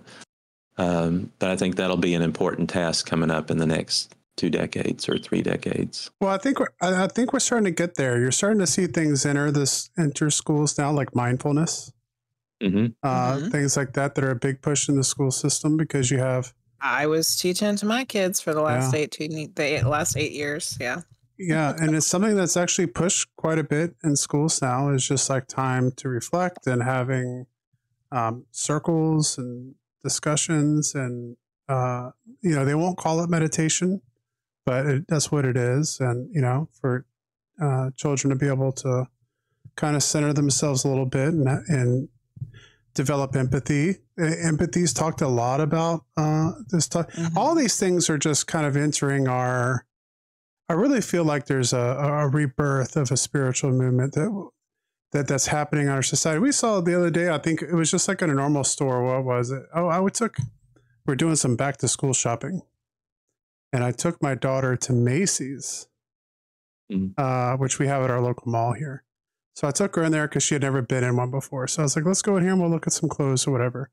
And they had like spiritual t-shirts in there, like in a mainstream, shop. Most of them I'm trying to remember what the shirt said, but it was all about, something to do with some kind of spiritual slogan on there. Just about everywhere I've gone recently, there's been some sort of spiritual merchandise. Yeah. So it's interesting. So what do people online say? Are there any comments from? Well, Priestess wanted to know why they can't call it meditation, and I don't know necessarily that they can't, Priestess. It's just I did. I think there's mindfulness and meditation Monday. The public schools are a battlegrounds right now, and I think they try to use words that don't have any connection with any other kinds of religious philosophies. Where I think a lot of people, especially in areas that I live, where they would connect that possibly with like teaching Eastern religion or something like that. Yeah. It's so scary. Yeah. Well, I know. I mean, that's it's the reality. And whenever change happens, that's another thing too. Whenever change happens, it doesn't happen easy. There's always, change happens and there's usually a violent reaction to it. It's usually not it doesn't usually just happen overnight. Yeah. Lou said that there's no one that in their life that they can talk to this stuff about except for online. And Floor said it's definitely difficult to open up about these topics. But then Hoster said that people talk about this stuff with him all the time, even when he was younger. So I think it's easier to have the conversations if you don't claim to know anything about it. It's like the what ifs are fine. But the second you try to say, well, I think this, then all of a sudden, but I was going to say a little bit ago, you're like, what about aliens? And they're like, oh, what about aliens? But then if you're like, I talked to an alien, then they're gonna be like, oh, you better back up, you weirdo. Or even like, hey, you can sit and have a conversation about aliens and interesting, and the people you're talking to love Star Trek or whatever, and they're completely fine with it. And then you go, well, what do you think about this subcommittee hearing? And they go, well, and you go, well, I mean, I'm not saying that I was abducted last night or anything. I'm just saying that Congress is having it's true. It's in the news. It's something that's happening. And it just kind of seems, just like anything else, I think right now it seems to kind of divide. Everyone has to take a side. And so you wind up with about 50 on one side and 50 on the other. But then at the same time, that person who is completely dismissive 30 minutes later will say, well, that one time I saw this. Yeah, that's usually the way it happens. I don't believe in aliens. This one time when I was driving through the country. Well, and it just takes one person who's willing to take a few arrows in the back, to get people to start talking. Well, I know you said you hadn't been able to keep up on some of the news you were talking about before. Do you have anything that you thought about with the subcommittee hearings in Congress and stuff about the UAPs?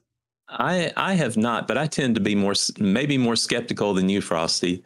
As I feel like everything's orchestrated. Even these congressional hearings there's an orchestration behind it, and there's been reviews as to what are we going to let out, and when are we going to let it out, how much are we going to let out.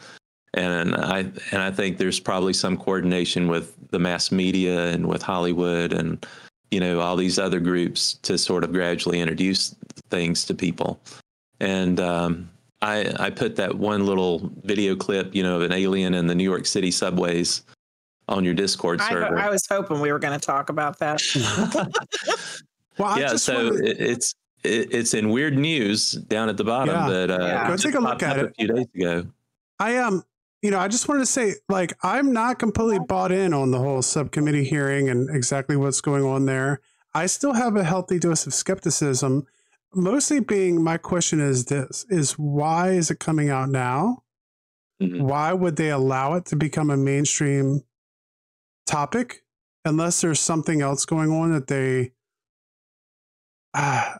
it's confusing for me, Mark. Yeah, it really is confusing. If nothing else, I've just been really confused. I have been excited. I will admit to that. And I'm a firm believer that there's life out there.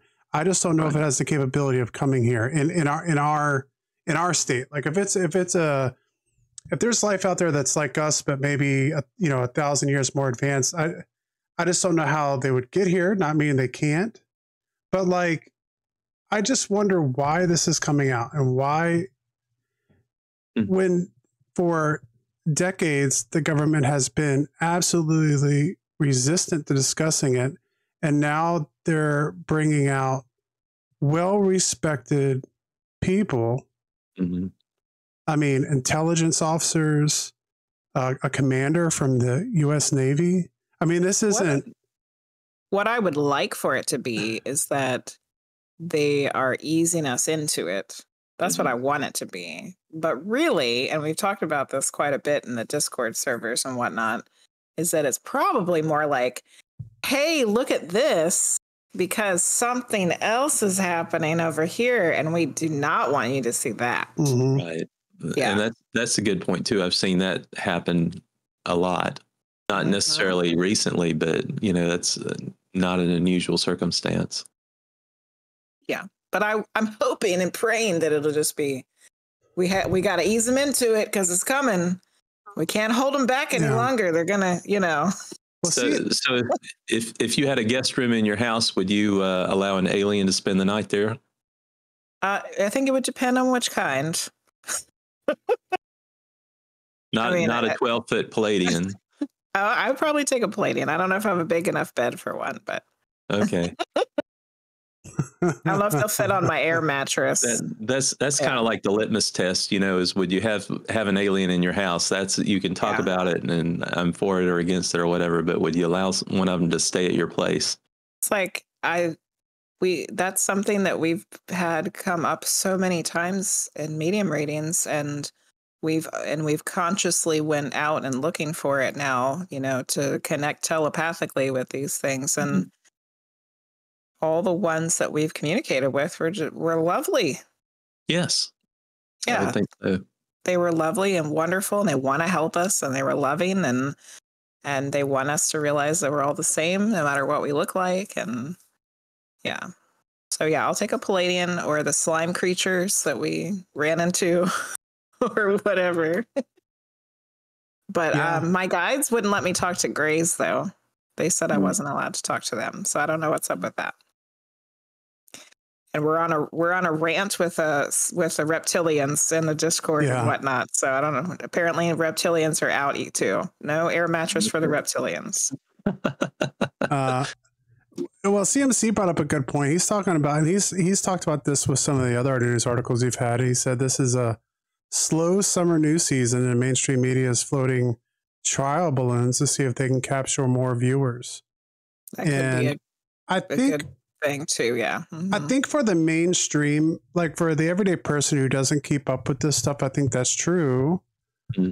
But even if this wasn't being picked up by mainstream news sources, I would have known about it and I would have been excited about it because I've been following these things since probably 1997. So, and I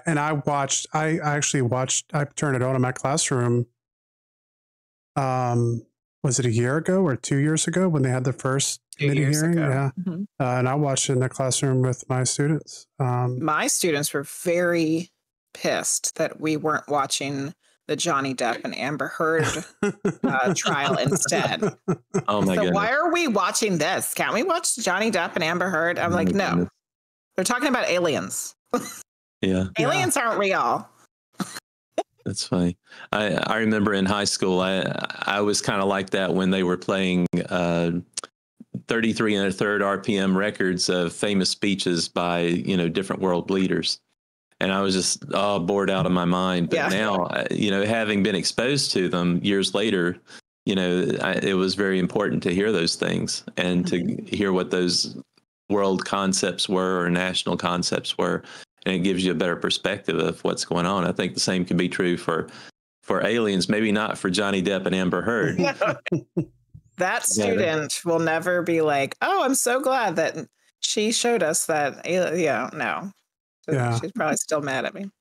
Well, then that leads to another topic that we've been discussing that you might have picked up on from if you've watched some of the recent episodes is, I feel like all this news that's coming out, and we talked earlier about, it feels like science is on the verge of kicking in some doors, and the aliens, the UAP committee hearings and all that stuff, that the overall population has kind of reacted with a big so what? So what? Yeah. Yeah.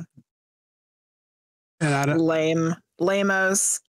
Well, and I can imagine there's so many distractions from, video games to reality TV shows to all these other things. It isn't like the way it was in the 70s where you had just 3 channels that you get through the air and no cable TV. Exactly. There's so many things that you can do that it's really more important now to tell people what is important and what's not. because, and that's, you know, I think is going to be a big struggle because people are more content to just sit there and play with their smartphones all day long and completely ignore the life that's going on around them and the people that are around them doing the same thing when they could be interacting with them and developing their social skills and, you know, working together as a group of people instead of being independent. Well, I will say this, if the government was testing out a time for disclosure, I think before, if you would ask me a year ago, I would have said we're not ready for disclosure. I think at this point, I think with the reaction that's happened, I don't think it'd be that big of a deal now. Not that there wouldn't be any kickback to it or any panic or anything like that, but I think at this point, people are expecting it to happen almost. So yeah. So do you think this alien on the New York City subway, if it's real, was a planned outing? I mean, if it's a real deal, I'm sure it was. Yeah, it had to be. And with the level of technology, see, the problem is now is I've told myself no matter what kind of video I see, I can't. You could have made it. I can't. Right. Nothing can be conclusive anymore. You know, and like I feel like in the 50s and 60s and 70s and 80s and even 90s, if you had a video that was real enough, you could be like, man, I think that's a real video. But not now, necessarily, because that Bigfoot video, they're still talking about it. Like, yeah, but it's not fake. But it's not. Yeah, but I don't think that video is conclusive enough. Right. You can always find something. I mean, I've even read stuff, you know, in metaphysical books, they were talking about why you don't want to do these, you know, proving that metaphysics exists. They said, because number one, you'll have skeptics that'll never accept anything, you know, and then number two, that if you do prove something, you know, that is psychically true or metaphysically true, is that people will want to see more and bigger miracles. You know, and it'll just keep getting more and more and more, and it'll be like an addiction. Yeah. So you won't win either way. And it's almost like you just, you know, work with people who are willing to embrace it and work with it. And those are the ones that you want to see grow and mature. And the others, you just let it be and just say, hey, isn't the day wonderful? Yeah. Yeah. I think the issue with the alien video for me is it's not a matter of makeup anymore. It's a matter of digitally altering the film. Yeah. And I mean, you just going through and you can put whatever you want, wherever you want it. So they could have had a kid walk around in an outfit and then gone back over top and basically drawn whatever they wanted to be on there. Right. And then with these AI deep fakes, I mean, you could do anything. Yeah. Yeah. You so really have to analyze it all. So that's what I'm saying. I don't think it's ever an affirmative until until the president's standing, you know, at the podium and says, until the president's standing there with that tiny little alien America, with no shorts or pants on, and it's like, this is Joe. He's from the planet, you know, Zargon or something. And he'll blink his weird eyelids at us, and everybody be like, all right. Yeah. And we'll see. I feel like this is going somewhere, but I don't know where or for what or why. It's been very confusing. That's all I know is I'm very confused. Excited just because they're talking about stuff that I'm interested in. But, you know, it's kind of like when they came out the Lord of the Rings movies, and it's like, finally. They're making a movie I want to see. But other than that, I don't know anything else. So yeah, one thing I'd really like to know is which of the races that I need to, you know, say good things about, and which are the ones that I need to watch out for. I think that'll be the next question. If they say, you know, they're real, it's like, all right, how many are there? There's 60. You know, okay, which 50 am I supposed to be okay with, and which 10 do I need to watch out for? Yeah. Well, I guess right now we're good with the Palladians. Yep. And we're not so good with the gray. For me personally, I don't know.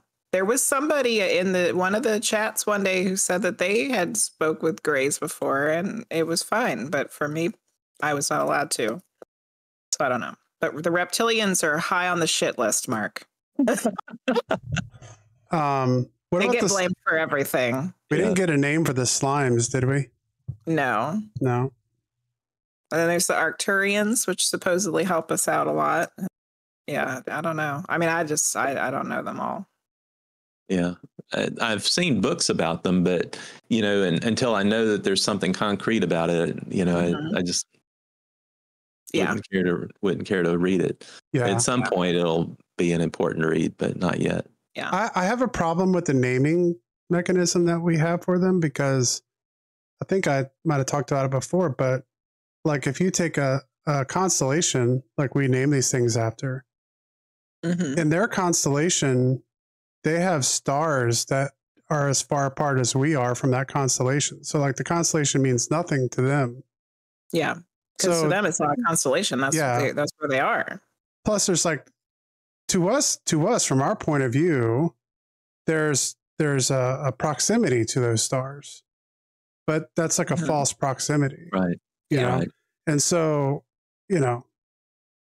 I mean, I guess it would make sense that they would just be giving us a rough idea of where they're from our perspective, but it wouldn't be what they went by. So. No. I just want to meet the Geniarians. I think they'd be okay people. They live on a planet that's covered in mud cracks. Oh no. Oh, and coronal mass ejections. Coronal mass ejections too, yeah. It's like the old faithful every day at 12 o'clock. That's an interesting visualization. All right. Well, I don't want to do it, but I guess we're going to have to start winding it up here. It's 10 after. So we'll pick up next time, whenever that is. Absolutely. So thanks for coming on the show again, Mark. Had a blast having you here. Thank you. Always. Absolutely fascinating. And now I'm going to go look up more stuff about Tori, because I have not done a deep dive on that. So that's going to be great. Everyone was excited to have you back here tonight. And thank you, everybody, for coming in, hanging out with us. And I have to say a huge thank you to Hoaxers for the 5 subs tonight. You're absolutely that was amazing. Insane and crazy and awesome. And thank you very much, Hoaxers. Thank you so much. Everybody's saying thank you, Mark. Yeah. Thank you, everybody. It's been a pleasure. I've enjoyed it very much. So, we will see you all next time.